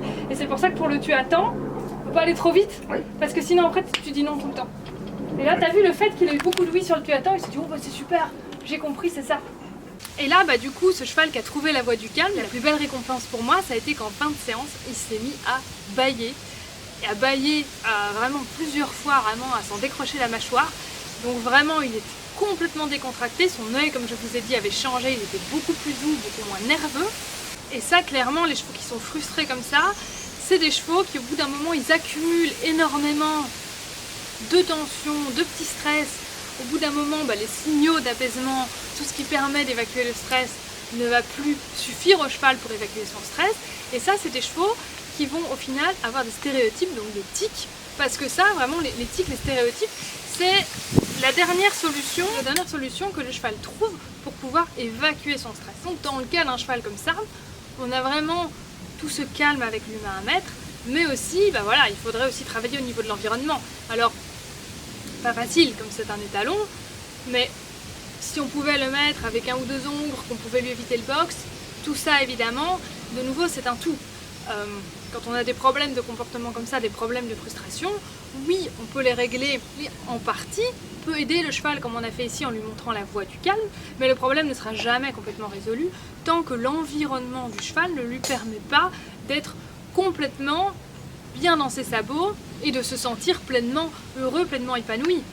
Avant de pouvoir travailler avec un cheval, comme je vous dis toujours, il faut toujours s'assurer que son milieu de vie, son cadre de vie puisse lui permettre d'évoluer avec l'humain, d'évoluer sainement avec l'humain. Et la plupart des soucis, souvent, ça vient justement du cadre, de l'alimentation, et puis ensuite, voilà, de la façon de travailler avec l'humain. Et donc, on en vient un petit peu au comportement que je vous annonçais plus tôt dans cette vidéo, où je vous disais justement les différences un petit peu entre juments et talons, globalement les mâles et les juments. En général, dans le troupeau, voilà, on a plusieurs leaders pour plusieurs choses, pour la nourriture, pour l'eau, pour la sécurité, etc. Mais souvent, la guide du troupeau, la guide principale, ça va être une jument, et souvent une jument assez âgée. Ce sont souvent les juments qui vont prendre le lead, et le mâle, il est juste là en fait pour la reproduction. Et donc moi, par mon expérience, je vois souvent que les problèmes de frustration, c'est souvent chez les ongres ou chez les étalons. On voit Abantos, on voit Caprice, voilà, on a des problèmes de frustration, alors que chez les juments comme Caresse, Domino, on a moins ces problèmes-là, et ce sont souvent des chevaux qui sont beaucoup plus autonomes, parce que justement, ce sont des chevaux qui ont plus d'égalité d'humeur, qui sont plus enclins à être chefs. Alors après, voilà, on a des juments aussi qui peuvent être plus bas dans la hiérarchie, mais souvent, voilà, les juments, c'est elles qui vont prendre le lead, elles ont aussi le poulain à s'occuper, elles auront un petit peu plus, entre guillemets, la tête sur les épaules, et donc elles vont être plus autonomes, plus indépendantes, elles vont se gérer beaucoup mieux, elles vont gérer les autres beaucoup mieux aussi. Et donc ça se ressent aussi au niveau de l'humain, c'est-à-dire qu'elles recherchent moins le contact, elles recherchent moins ce besoin de communiquer parce qu'elles se suffisent entre guillemets un petit peu plus à elles-mêmes, elles peuvent compter sur elles. Que les talons, que l'ongre, je le vois très nettement avec Caprice et Abantos, tous deux, et ben ils ont clairement besoin de moi, ils ont besoin de venir communiquer, ils ont tout de suite le focus sur moi. Ils ont beaucoup plus besoin d'un leader qui va les rassurer, qui va les guider. La jument, elle va se guider beaucoup plus facilement toute seule. Donc c'est pour ça que je vous disais quand on est sorti de la carrière que la bataille mentale a été assez facile, alors que les juments, là ça peut être plus compliqué. Il va falloir être un petit peu plus diplomate, passer par des moyens un petit peu détournés, lui dire ok on fait un petit bout par là, mais on revient ensuite par là, voilà. Mais on revient ensuite par là. Et il faut des fois couper un petit peu plus la poire en deux. Qu'avec l'étalon ou l'ongre, il recherche beaucoup plus ce leader, cette égalité d'humeur, et une fois que la personne a le bon savoir-être, il a beaucoup plus envie de se caler dessus. Alors de nouveau, il y a des exceptions, hein, mais c'est une tendance. Les ongles et les étalons, ils auront du coup beaucoup plus besoin de nos réponses et de nous comprendre. Et ils vont beaucoup plus se frustrer, s'énerver quand ils ne vont pas comprendre. Je vois bien à Mentos et Caprice, quand il y avait une mécompréhension, ils ne s'en allaient pas, ils revenaient plutôt sur moi. Ils me disaient, j'ai pas compris, mais dis-moi, mais explique-moi. Ils s'énervent, mais ils s'énervent vers l'humain. Alors que Caresse, je vois bien quand elle ne comprend pas, et Domino c'était pareil, bon c'est pas grave, je m'en vais brouter plus loin, quand tu auras éclairci ce que tu voulais me dire, tu viendras me chercher. Voilà. Et donc maintenant, l'idée, ça va être de continuer à travailler un petit peu avec ce cheval, de voir un petit peu comment ça se passe, ça va être intéressant, ça va vraiment m'intéresser de voir un petit peu comment ça se passe avec le fils à pied. Donc ça, je pense que ça va être la prochaine étape, de voir avec le fils comment il se débrouille à pied. Et ensuite, de voir un petit peu monter, et ensuite, dans un second temps, continuer, moi de mon côté également, à travailler sur ce problème de frustration pour aller encore un petit peu plus loin, d'apporter encore un petit peu plus de calme, de lui apprendre encore un petit peu plus à attendre, à pouvoir se poser dans l'attente, que ce soit dans la situation du box, mais aussi dans d'autres situations, que ce soit en carrière, en extérieur, etc. Et après, voilà, de passer au moment monté, avec le fils, évidemment, de voir un petit peu comment ça se passe monter, et si c'est possible, moi aussi, de mettre un petit peu mes fesses dessus, pour voir un petit peu quel est le problème. De nouveau, je pense qu'il faudra repasser par des codes à pied pour l'arrêt, peut-être éventuellement pour la direction aussi, pour être sûr que tout soit bien compris au niveau des codes et des signaux qui sont envoyés par le cavalier au cheval. Et puis, ensuite, travailler sur le savoir-être. Comme je vous disais, j'avais bien pensé au début qu'il fallait que l'humain travaille sur son savoir-être avec Caprice, et ça s'est révélé vrai, c'est un cheval qui a besoin de calme, et je pense que monter c'est pareil. Dès qu'il y a une petite tension, il y a une petite frustration, à mon avis c'est ça qui lui fait perdre la direction et les freins, et c'est pas du tout une question de mort, et de nouveau de monter dans l'escalade des morts, de mettre des morts de plus en plus durs, de nouveau c'est une illusion, on a l'impression qu'on a le contrôle, le cheval sera toujours plus fort que vous, il y a toujours un moment donné où il va passer au-dessus. Et en escaladant comme ça, en montant de plus en plus en force, vous avez un cheval qui se tend de plus en plus et on est complètement à l'opposé de ce qu'on recherche, un cheval décontracté. Une fois que vous avez un cheval décontracté, vous aurez des réponses beaucoup plus déliées et beaucoup plus naturelles. Et de nouveau, moi je dis toujours qu'il faut commencer par la connexion, commencer par le lien avant de demander des choses, et c'est vrai aussi pour monter. Monter, quand on monte avec un mors, ce qu'on cherche, c'est que le cheval prenne le contact. Mais trop souvent, qu'est-ce qu'on fait? On habitue le cheval au contact en prenant nous-mêmes le contact, et imaginez-vous, c'est comme quand je vous disais l'exemple de l'accolade, quand vous félicitez votre cheval et que vous lui faites un gros câlin en lui donnant des grosses tapes sur l'encolure, c'est comme si vous sautez sur un ami et que hop, vous le prenez dans vos bras et tout, c'est très envahissant. Une accolade, ça doit venir des deux côtés. Avec votre ami, vous avez envie de vous faire un gros câlin, ça doit être une impulsion qui vient des deux côtés en même temps. Avec le cheval, c'est pareil, vous n'allez pas lui sauter dessus pour lui faire un gros câlin, si c'est pas une impulsion qui vient des deux côtés, une recherche de contact qui vient des deux côtés. Et bien c'est pareil, monter. Si vous prenez ce contact, c'est quelque chose de nouveau d'envahissant pour le cheval, c'est quelque chose de trop brusque, de trop rapide, et donc votre cheval, il peut réagir évidemment en vous mettant par terre. Parce qu'il ne va pas supporter ce contact, cette prise de contact trop brusque. Donc il faut, par le lien, par la connexion, montrer à votre cheval de nouveau que vous êtes digne de travailler avec lui et que c'est lui qui du coup a envie de chercher ce contact, de chercher le contact de votre main. En fait, c'est comme une danse. Quand vous êtes à cheval, il faut que vous imaginez que vous vous donnez la main et que c'est par l'intermédiaire des rênes. Et donc, par l'intermédiaire des rênes, il faut déjà donner un contact souple, il ne faut pas qu'il y en ait un qui tire plus que l'autre, il faut que chacun soit dans cette harmonie, et surtout, il faut que le cheval, il vienne aussi demander, il vienne aussi rechercher ce contact. Et pour qu'il ait l'envie de venir se poser sur la main, il faut qu'il soit en confiance, il faut qu'il soit dans le lien, dans la connexion. Et tout ça, ça se travaille évidemment à pied. Le contact à cheval, ça doit vraiment venir du cheval lui-même, ça doit venir d'un mouvement commun, et c'est pas vous qui venez prendre le contact. Et de nouveau, quand le contact est bon avec le cheval, avec la bouche du cheval, c'est de nouveau la manifestation que la relation est bonne, que ça fonctionne, que tout va bien. Et quand il y a des problèmes d'un cheval qui se défend avec son mors, qui se défend du contact, c'est de nouveau le reflet que la relation ne va pas. Et donc c'est à ce niveau-là qu'il faut travailler, et ça ne sert à rien de venir changer le mors. Du coup, avec la magie du montage, vous allez voir tout de suite la suite de nos séances. Et pour moi, du coup, ce sera dans quelques heures, ce sera ce soir la prochaine séance. Et voilà, du coup, on se retrouve pour la deuxième partie de cette vidéo, donc la suite du travail avec l'étalon Caprice. Donc pour ce deuxième cours, je me suis retrouvée avec le fils et donc son papa, le gérant Michel, pour un petit peu déjà voir comment le cheval se comporte avec le fils à pied. Et ensuite, voilà, de nouveau pour continuer un petit peu ce travail sur la frustration. Donc bon, première chose, on regarde un petit peu comment se passe l'approche au paddock. Voilà, comme je vous disais, les ongles, les étalons viennent beaucoup plus facilement vers l'humain. Alors après, voilà, s'il y a des traumatismes, etc., ça peut être différent, mais on voit que lui, clairement, il vient facilement. C'est un petit peu plus difficile quand Michel vient un petit peu au début avec beaucoup d'énergie. On voit, voilà, il est très réceptif de nouveau à cette énergie haute. Il a tendance à s'en aller un petit peu, mais il revient très très facilement vers l'humain. Là.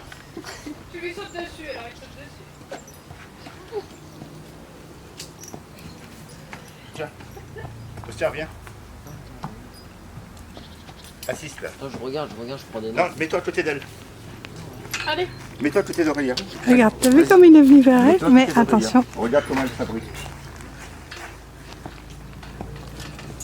toute façon, tant qu'il vient comme ça, c'est pas une bonne idée de lui mettre de l'icole. Tant qu'il vient énervé comme ça. T'as des nouveaux pensionnaires? Oui, deux lapins. Faut attendre qu'il se calme, c'est ça?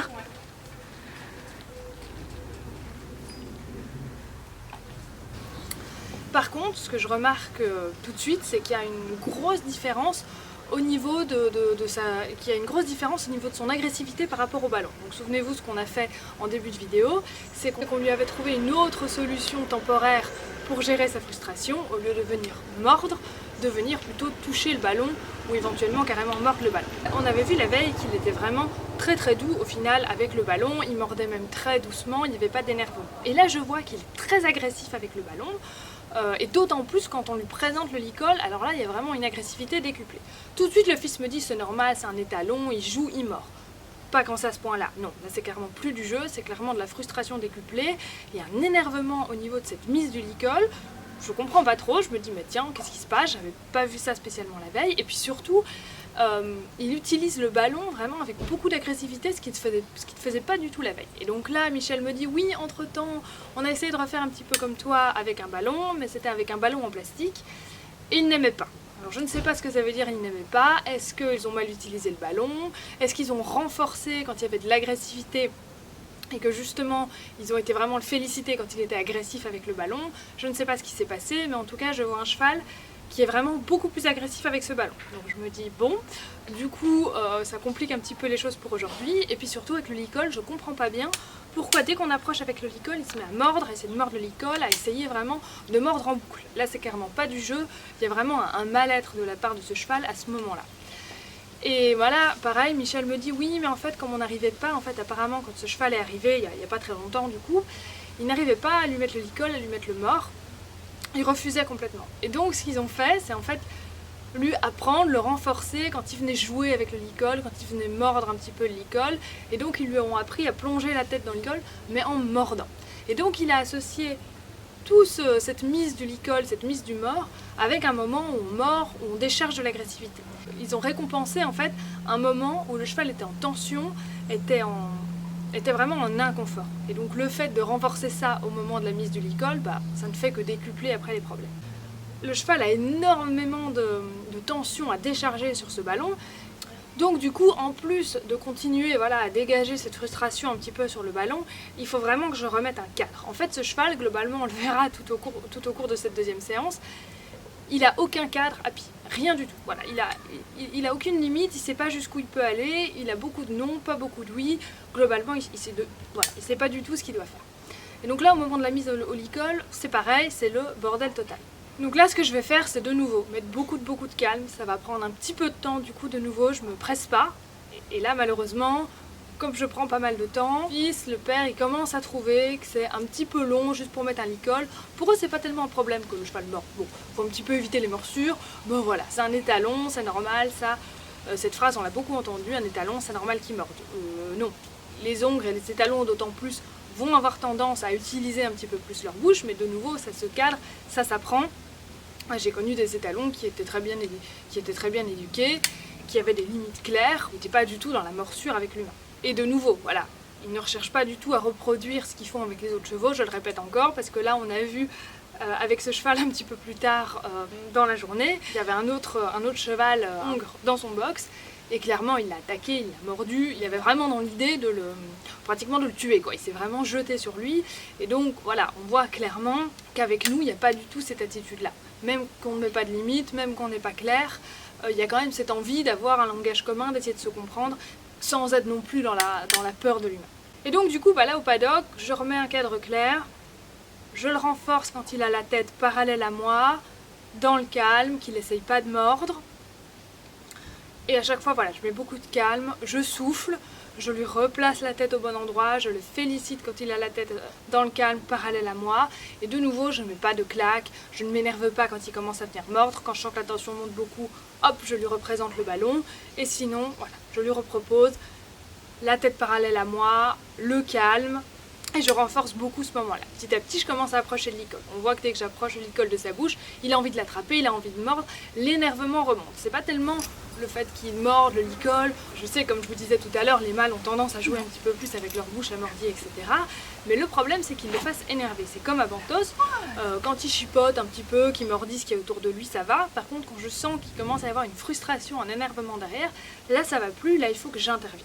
Et là, c'est clairement de la frustration, de l'énervement, donc voilà, on ne peut pas garder cette mise au licol avec ce cheval qui mord comme ça dans l'énervement. Donc du coup, à chaque fois qu'il fait ça, tout de suite, j'enlève le licol, j'enlève la pression et je redemande la tête, le calme et je remonte cette solution-là. Je ne m'énerve pas sur le fait qu'il morde, j'ignore pratiquement. Quand il commence à mordre, j'enlève la pression, j'enlève le licol, je recule ce qui pose problème, je reviens à l'étape de dessous et je repropose la solution, le calme.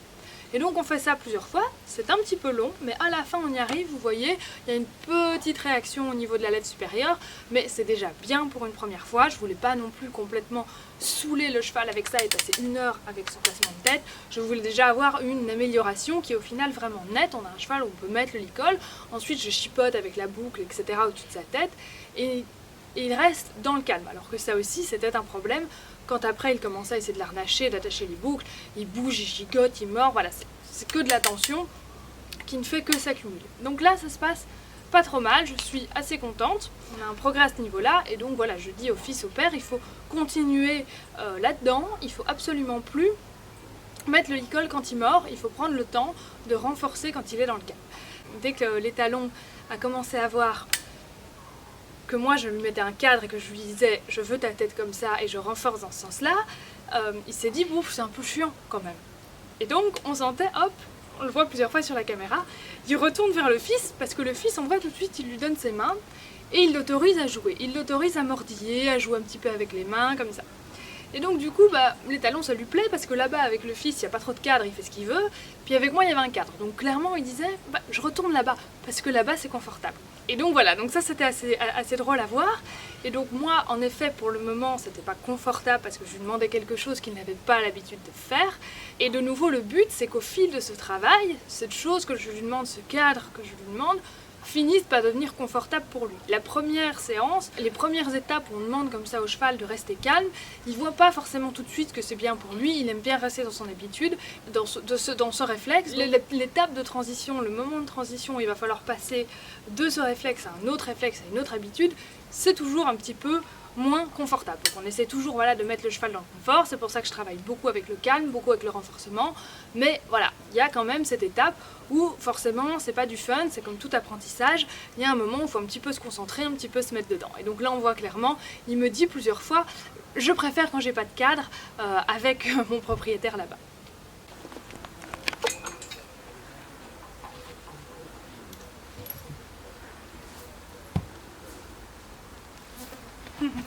Oui. Il sait que là-bas il a le droit.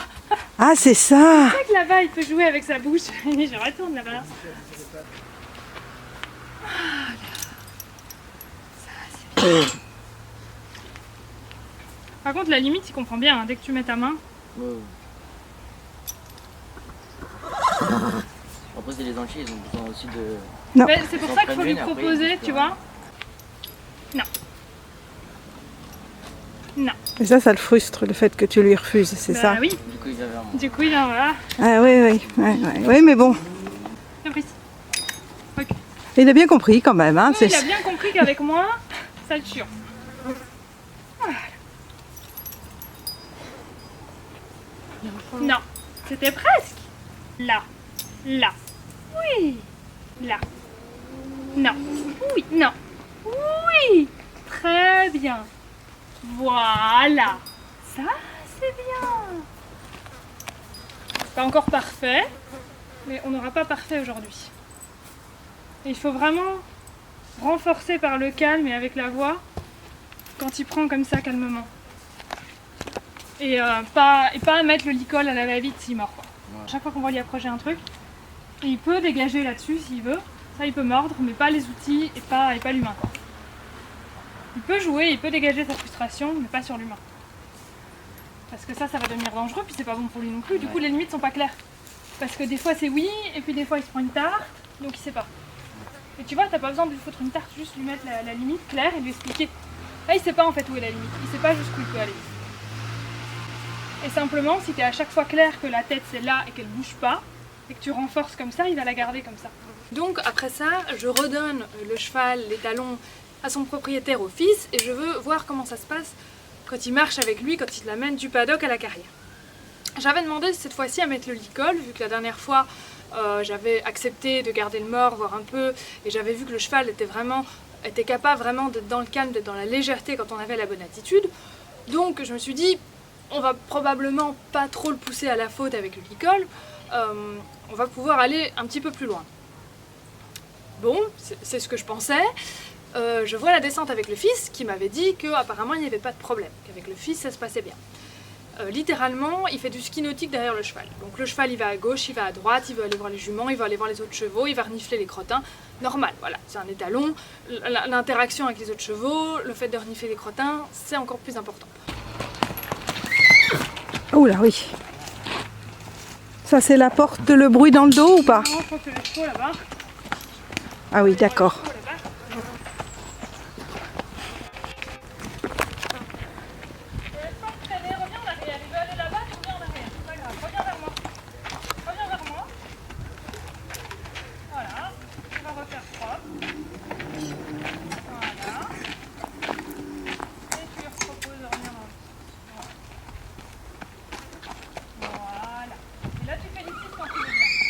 Donc il est complètement sur l'extérieur, pas du tout sur le fils. Et le fils ne met vraiment aucun cadre. Et donc il se fait traîner et il dit oui, mais avec le licol forcément on n'a aucun contrôle. Et donc je vois que le fils en fait n'est qu'en force. Il tire, les talons tirent encore plus fort, il retire derrière, il n'utilise que sa force. Et il dit en effet, bah oui, il n'y a que ça qui marche avec lui. Et les pires moments, c'est vraiment quand on arrive au niveau de la carrière pour y rentrer ou même pour sortir de la carrière. À chaque fois, comme c'est un passage un peu étroit, hop, il fonce, et surtout parce que c'est associé au fait de rentrer, sortir, donc rentrer dans la carrière, associé au travail, donc un petit peu de tension qui monte, et sortir de la carrière, tension, excitation, parce qu'on retourne à la liberté, parce qu'on retourne sur son territoire, dans sa tranquillité. Donc voilà, à chaque fois, ce moment-là, un petit peu de transition, c'est la galère totale, il a même du mal à le rentrer dans la carrière, c'est très compliqué. C'est plus bien.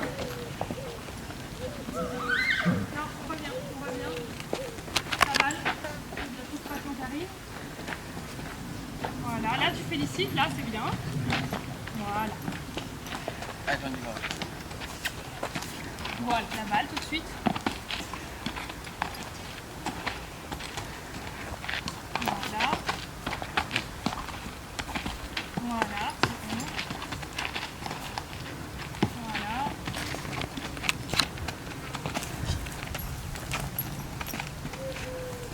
Non, par contre, il doit rester avec toi. Non, sur la balle, pas sur le dessus.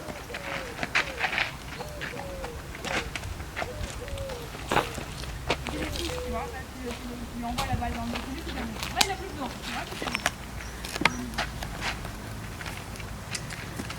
Voilà, et parle-lui plus, parce qu'il n'est pas du tout connecté avec toi. Il est complètement sur l'extérieur. Toujours non, tu lui dis jamais oui.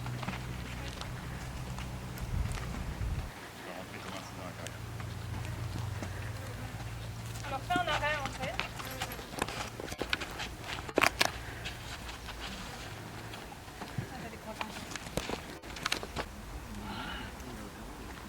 Marche.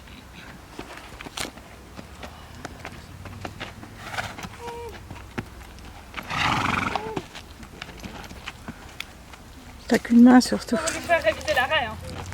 Il connaît pas l'arrêt ce cheval. Ah, Je crois qu'il le connaît, mais...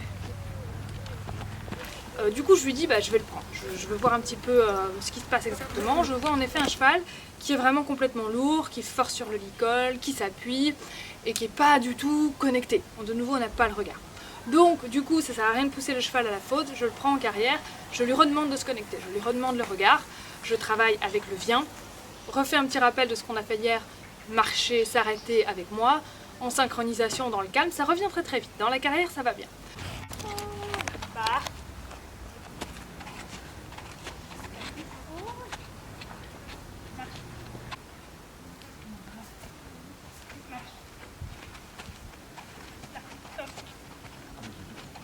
Caprice. Là. Va. Caprice, marche. Marche. Marche.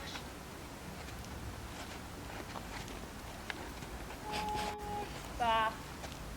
Donc ensuite, tout de suite, je me dis on va travailler du coup au niveau voilà, de cette porte de la carrière qui pose problème. Parce que comme je vous disais, voilà, il y a cette excitation qui monte, que ce soit en sortie ou en entrée. Là.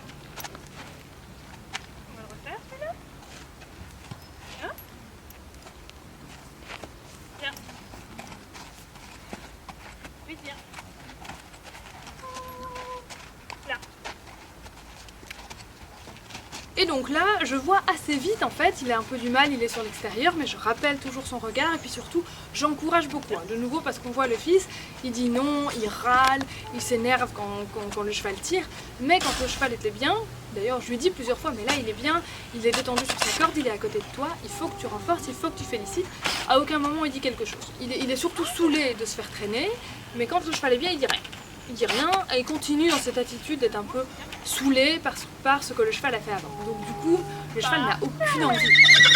Et moi je vois très très vite, de nouveau en mettant le calme, en lui expliquant clairement l'arrêt, c'est haut là, c'est clair, c'est carré, de nouveau remettre un cadre. Très vite, ça va. Il commence à s'arrêter de plus en plus en légèreté, je commence à me rapprocher de plus en plus de la porte. On voit c'est un peu dur, il a tendance à vouloir faire quelques pas en plus, alors du coup à chaque fois je reviens en arrière, je reprends les choses calmement et puis je retourne vers la porte et on avance comme ça de plus en plus loin avec un cheval de plus en plus léger. Et donc de nouveau ce que j'explique au fils et au père c'est que vous êtes dans la force, de nouveau c'est la communication, le langage que vous lui proposez, du coup bah lui c'est facile, il répond par la force, il en a plus que vous, il vous traîne dans tous les sens. Et puis il va faire que prendre en muscle, avec l'âge, avec le travail, ça ne sera que de plus en plus compliqué. Alors que ce cheval, il est très fin, et si on lui parle dans la légèreté, alors ça prend un petit peu de temps évidemment, surtout comme c'est au début, parce qu'il n'a pas l'habitude de ça, mais si on lui parle dans la légèreté, il est léger, de nouveau. Ce qui rend le cheval lourd, c'est notre lourdeur à nous. Donc là, moi j'ai été légère avec lui, et on voit très vite qu'une action sur la corde, il s'arrête en légèreté, en licol.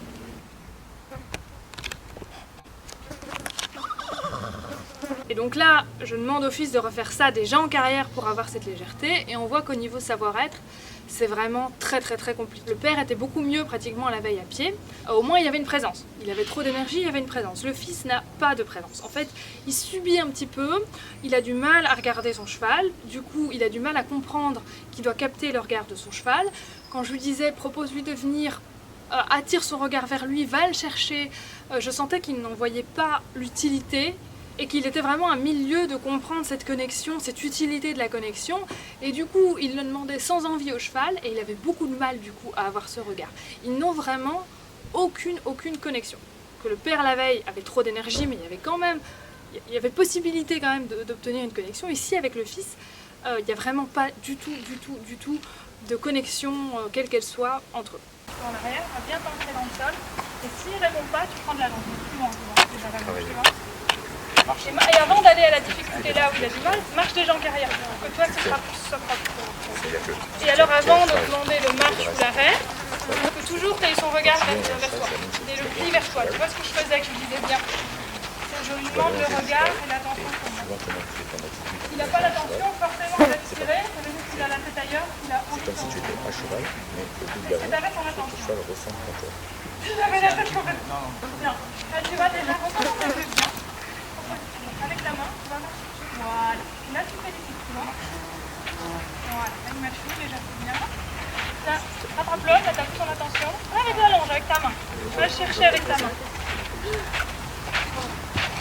chercher plus près avec ta main. Voilà. Comme si tu la tirais vers toi. Comme si tu as une friandise, mais t'en as pas, on s'en fout. Et tu tires encore. Essaye sans tirer une fois. Et vraiment, si ça va pas, tu tireras après. Mais dis-toi, je ne vais pas tirer tout le monde. Et regarde-le. Pas tellement de langue, bien pour la tirer. Voilà.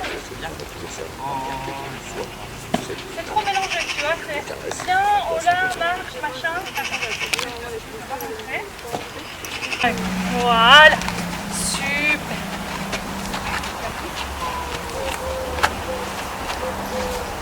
Ça fait qu'il s'arrête un peu après, mais que tu sois progressif, tu vois, dans ta demande. Et prends le temps. Tant que tu n'as pas t'en garde, tu l'écris bien, tu vois. Et après, ça sera plus vite. Mais c'est nouveau pour lui aussi. Installe-le avec toi.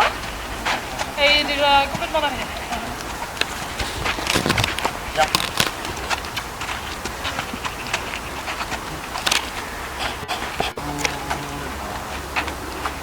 Mieux déjà. Là, c'était mieux. T'as senti la différence? Et tu vois que ça monte dans le sens. C'est pas agréable, vous êtes tous les deux à tirer, chacun dans un sens opposé. Il faut que tu le rendes plus léger. Et si toi t'es plus léger, il sera plus léger. Et pareil, monter après. Et va au bout de ton truc. Tu vois, tu te dis viens, il répond pas, tu te dis tant pis. Va le chercher avec ta main. Et là, tu crois pas. Là, le bras, il est tout mou. Ah, voilà. Voilà. Bien. Sans claquement de langue. On veut pas qu'il aille plus vite. On veut juste qu'il tombe sa tête. Voilà. Comme si tu voulais lui donner une friandise dans ta main, tu vois. Tu voulais qu'il vienne se poser sur ta main.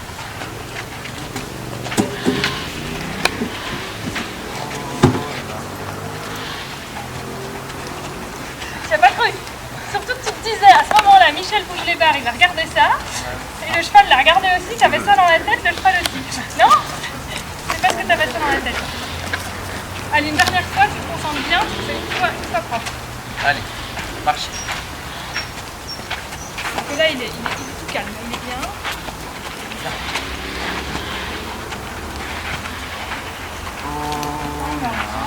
Ah. Tu vois, il cherche le jouet. Il faut que tu mettes ta limite, tu vois, je le fais avec la main. La main, à la fois, tu dois l'avoir toute prête, tu vois, pour lui indiquer le chemin, et en même temps, c'est ta limite. C'est-à-dire que tu ne dois pas dépasser le bras. Tu dois vraiment le visualiser comme un mur. Et c'est la main qui peut attirer aussi, mais ça reste toujours un mur. Tu ne dois pas aller en deçà. Là, tu l'as pas. Donc d'abord, c'est le bien. Tu ne vas pas lui demander de marcher si déjà il regarde dans les paddocks. Et cette longe plus détendue. Plus tu vas être lourd sur ta longe, plus il va être lourd dessus. Bien. Que tu ne la reprennes quand vraiment il devient super chiant comme on avait dehors. Si tu es déjà tendu là alors que ça va bien, tu ne peux pas aller.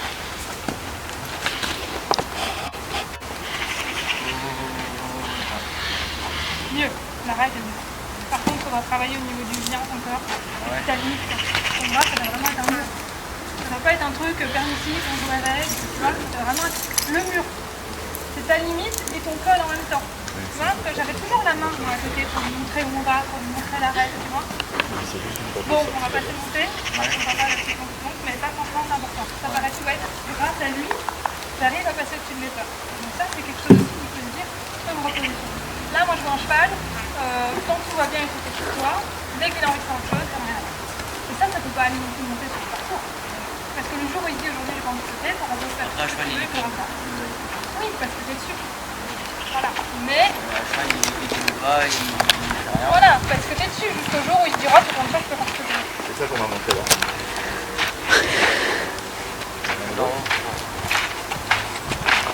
Il me dit, même là, pour marcher, clairement, il y a du boulot. Plus, quand il donne les codes, il dit oh là, mais tout de suite, il tire sur la corde. Tout de suite, il a ce réflexe de tirer. Donc, il y a déjà eu un moment, je lui dis, on va déjà se concentrer là-dessus, sur le fait qu'il arrête de s'accrocher à cette corde, qu'il soit dans la confiance, le cheval s'est arrêté plusieurs fois sans la corde, il peut le faire, qu'il s'arrête juste avec son énergie. Et donc ça, déjà, on a mis un petit peu de temps, à la fin, c'était un petit peu mieux. Mais on avait juste cette étape-là. On avait du mal à obtenir un regard franc avant, à le garder, et ensuite à demander un arrêt propre, sans tendre la longe.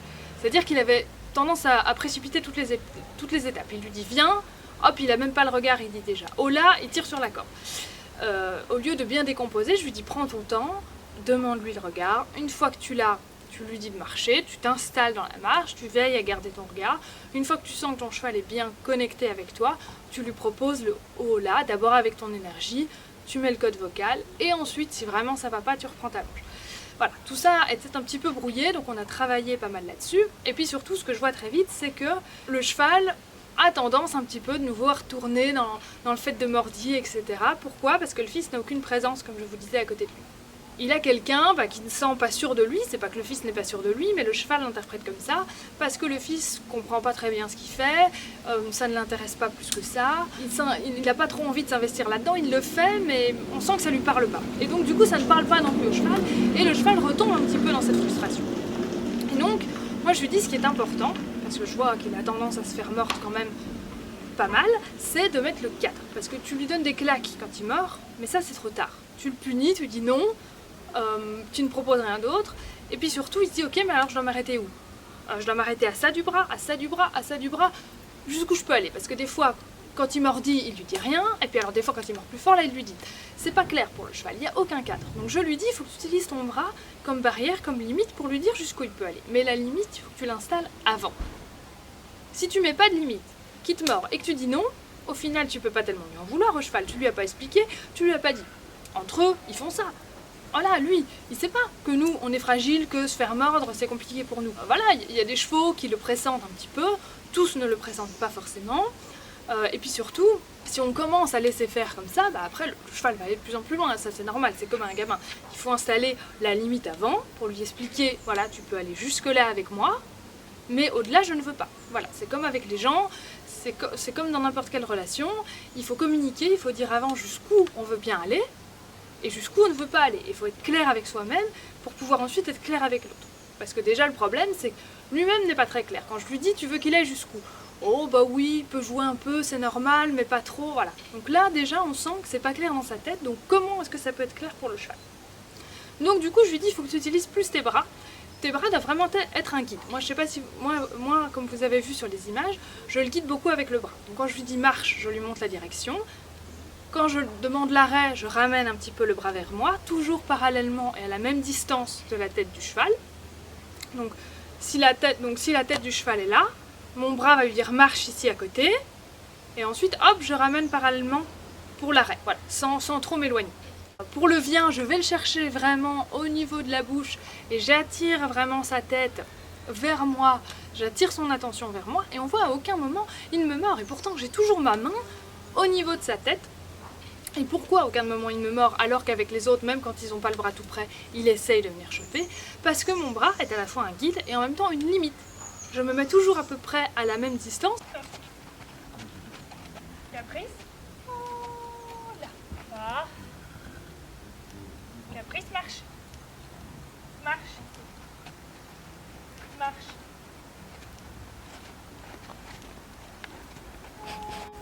Bah. Et donc voilà, et donc je place ma limite qui peut du coup se déplacer un petit peu avec mon bras, du coup, se mettre plus ou moins près, plus ou moins loin de lui, mais le bras est en même temps une limite. Et ça, comment on l'indique au cheval? Simplement par l'énergie, simplement par la visualisation, par le mur, par l'intention claire déjà que nous c'est notre limite et qu'on veut pas qu'il aille plus loin, sans être agressif, simplement en étant ferme.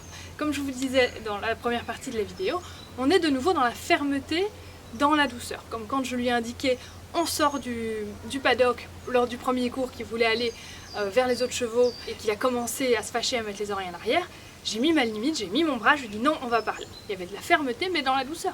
Je ne l'ai pas frappé, pas énervé, je suis restée calme, mais voilà, j'étais sûre de moi. Et donc c'est vraiment cette énergie qui doit venir dans ce bras, à la fois pour guider et à la fois pour dire stop, la limite c'est là. Et on voit que le cheval, une fois qu'on met ça, il n'essaye même pas. Il est même content parce que ça le rassure, il sait jusqu'où il peut aller, il sait ce qu'il peut faire, et du coup il est bien, il est à sa place, il n'y a pas de raison qu'il vienne essayer de changer ce qui a été établi, vu que c'est plutôt confortable pour lui. Et puis surtout, de nouveau, il n'y a pas cette idée de nouveau de domination interespèce, donc il n'essaie pas de se dire « Oh mais j'essaierai quand même bien de moi être le dominant ». Non, il n'y a pas du tout cette notion-là. Donc on voit qu'une fois que les choses sont claires, le cheval est très content qu'on le guide, qu'on lui dise.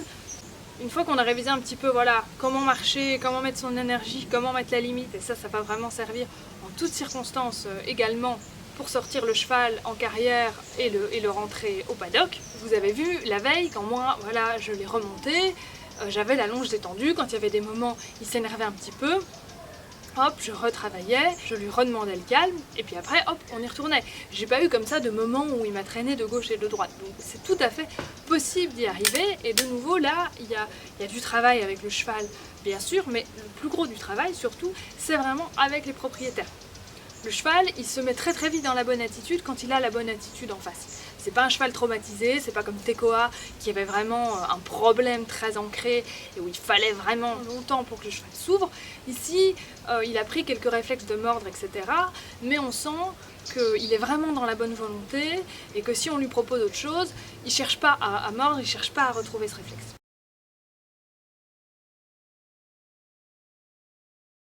Il faut...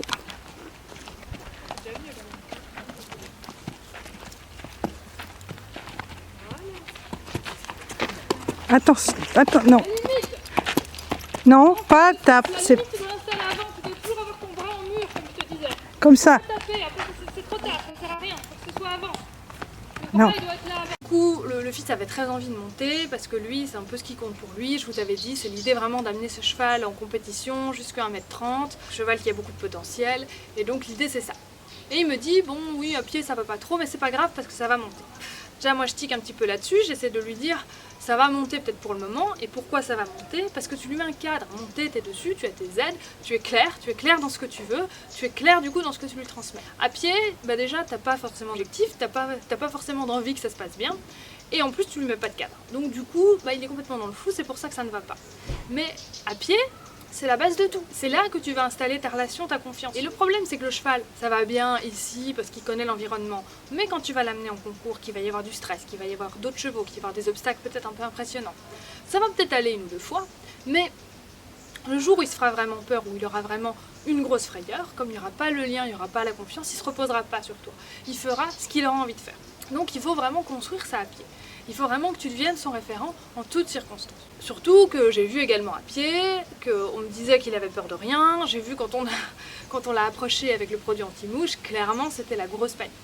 Donc là aussi ce serait quelque chose à travailler, quelque chose également à montrer aux propriétaires parce qu'ils étaient vraiment dans le forcing avec ce spray, à lui venir vraiment dessus, à aller presque vers la résignation en fait, à lui mettre jusqu'à qu'il ne bouge plus, et on voit à la fin le cheval il se fige un peu, il est complètement tendu, ils me disent bah voilà il bouge plus, bah oui il est complètement résigné, complètement tétanisé parce que du coup on ne lui laisse pas d'échappatoire, on le force en fait à rester sous le jet du pulvérisateur. Il faudrait travailler en demandant au cheval de venir vers le pulvérisateur, qu'on pulvérise comme ça dans l'air au début, et petit à petit en respectant le seuil de tolérance, proposer au cheval de venir s'approcher un petit peu plus et puis d'obtenir la décontraction quand justement on lui propose l'anti-mouche.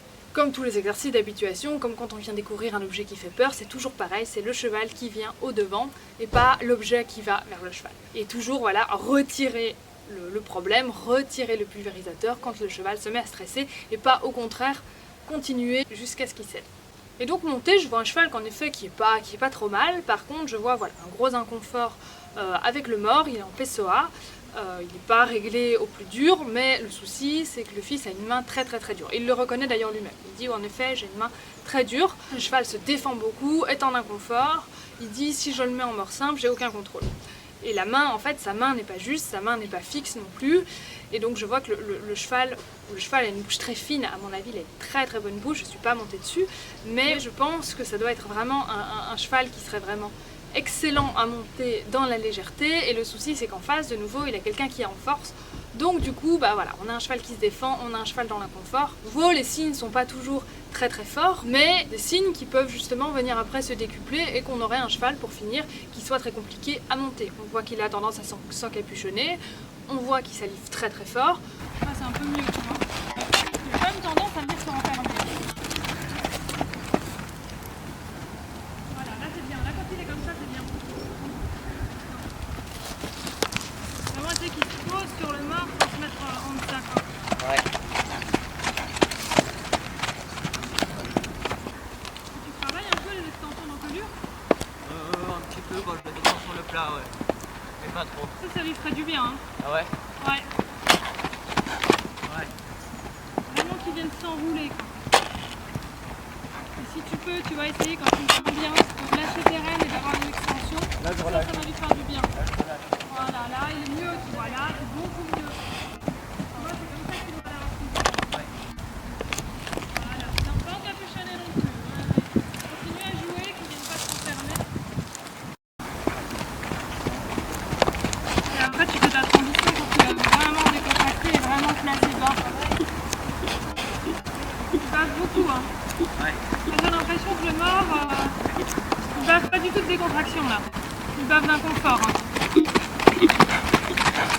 Parce que je n'ai pas vu vraiment décontracter assez pour baver à ce point-là. Et ça, c'est vraiment pas de la décontraction. Il salive beaucoup trop, ou alors qu'il est vraiment figé dans sa nuque. Donc ça, c'est clairement, on est dans un inconfort. Après, on va voir également plusieurs fois, il lève un petit peu la tête. Là, c'est plus évident. Il s'enlève vraiment du mort, là, plus en s'encapuchonnant, mais en partant plutôt vers le haut. On voit qu'il trottine un petit peu sur place. Les transitions ont du mal vraiment à être propres. Et dès qu'il peut également, il a tendance à un petit peu accélérer. Dès qu'on lui lâche les rênes, il a tendance à partir un petit peu en avant dans la fuite. Il n'a pas, comme je vous disais hier, cette recherche de contact sur la main du cavalier. Il est en fuite complète du contact.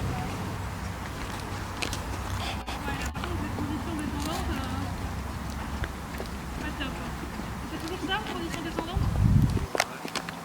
Oui, il a des codes, il sait que dès que je vais reprendre mes rênes, il va falloir accélérer. Là, c'est juste que je reprenne mes rênes et il part au trop direct. Au galop à droite également, ce que je vois, c'est qu'il y a un souci d'équilibre, et ça je me dis, il faudra vraiment travailler sur le plat si on veut monter ce cheval à l'obstacle. De nouveau, il y aurait beaucoup de travail sur le plat à faire. On voit au galop à droite, il est un petit peu en perte d'équilibre, il a besoin d'un peu de galop. Le fils d'ailleurs avait peur de se faire un petit peu embarquer, et comme il sentait le cheval en perte d'équilibre, il avait l'impression que le cheval accélérait alors qu'il n'accélérait pas du tout, c'est juste qu'il tombait sur l'avant. Et donc il avait du mal quand je lui disais non, vas-y, demande-lui d'accélérer parce qu'il n'arrive pas à se tenir dans la trop petite allure. Et donc après, voilà, là par contre il a senti, une fois qu'il lui a donné un petit peu plus de mise en avant, le cheval s'est mieux tenu et moins tombé sur les épaules et du coup c'était plus confortable pour le cavalier aussi. Et donc voilà, là aussi un manque de communication entre les deux et je pense pas mal de travail à faire sur le plat pour avoir vraiment un beau galop demain. Le cheval a de belles allures, il est vraiment encore très vert dans le travail.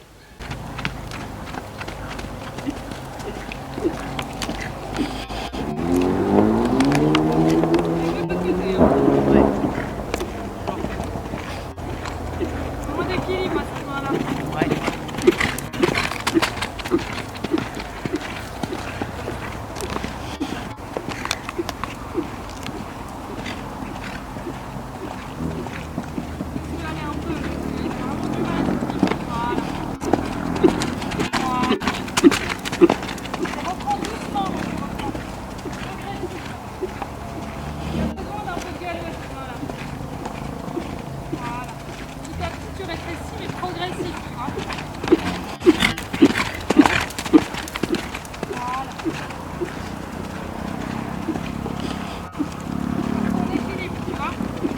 Donc voilà, là je vous laisse un petit peu quelques extraits du coup de cette partie montée où je donne pas vraiment cours, simplement j'observe, je vois un petit peu ce que je sens au niveau du cheval, de comment il se sent, etc. Non, restez là. Il doit rester stable, l'arrière qui doit engager. Non, il ne faut pas bouger beaucoup dans cette position, il doit rester posé pareil. Une fois que tu avances tes mains, ne bougez pas.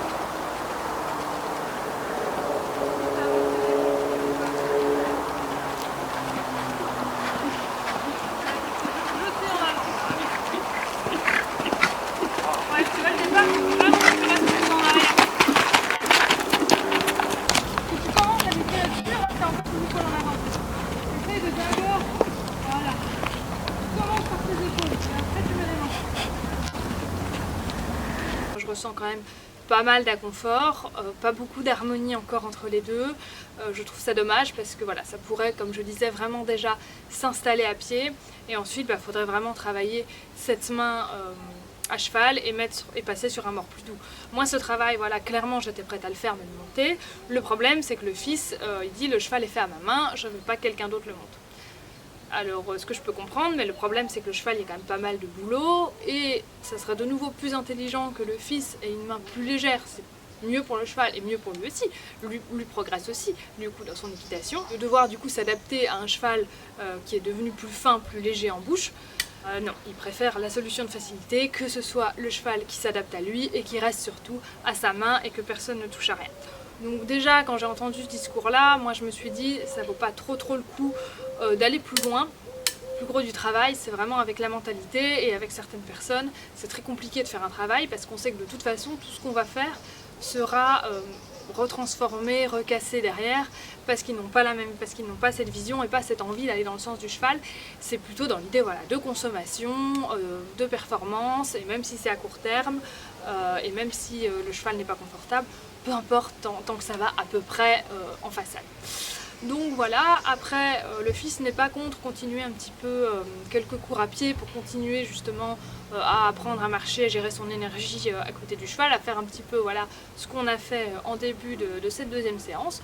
Donc probablement on va peut-être continuer un petit peu ça. Si vraiment j'ai des choses différentes de ce que je vous ai montré là, je ferai peut-être une seconde vidéo, mais je pense que celle-ci sera déjà bien longue et je pense qu'après je risque voilà, de vous répéter, on va simplement avancer dans le travail.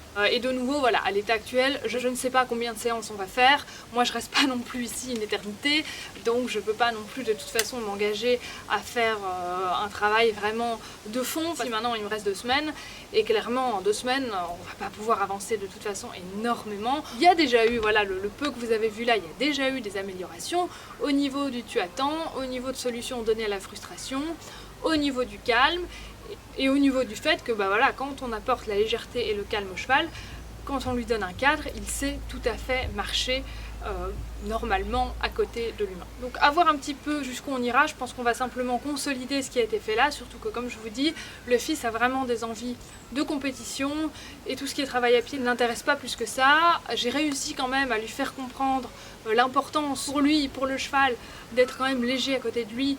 Il a quand même senti que c'était plus confortable de porter la longe à 2 doigts que d'être toujours en train de tirer. Voilà. Mais la prise de conscience, il y a encore beaucoup de boulot à ce niveau-là. Et de nouveau, en 2 semaines, je ne suis pas sûre qu'on puisse avancer énormément là-dessus. Mais de nouveau, s'il y a de nouveau de grandes avancées avec son cheval, qu'on fait quelque chose d'un petit peu différent, qu'on va plus loin que ce que je vous ai dit là, évidemment, je vous ferai une suite si ça vous tente. Et bien voilà, j'espère du coup que cette vidéo vous a plu et que vous avez encore une fois appris des choses avec nous. Comme d'habitude, je me fais un plaisir de vous retrouver en commentaire pour échanger, pour discuter de tout ça. Le petit pouce bleu, ça fait toujours plaisir. Et puis surtout, abonnez-vous. Merci, à bientôt.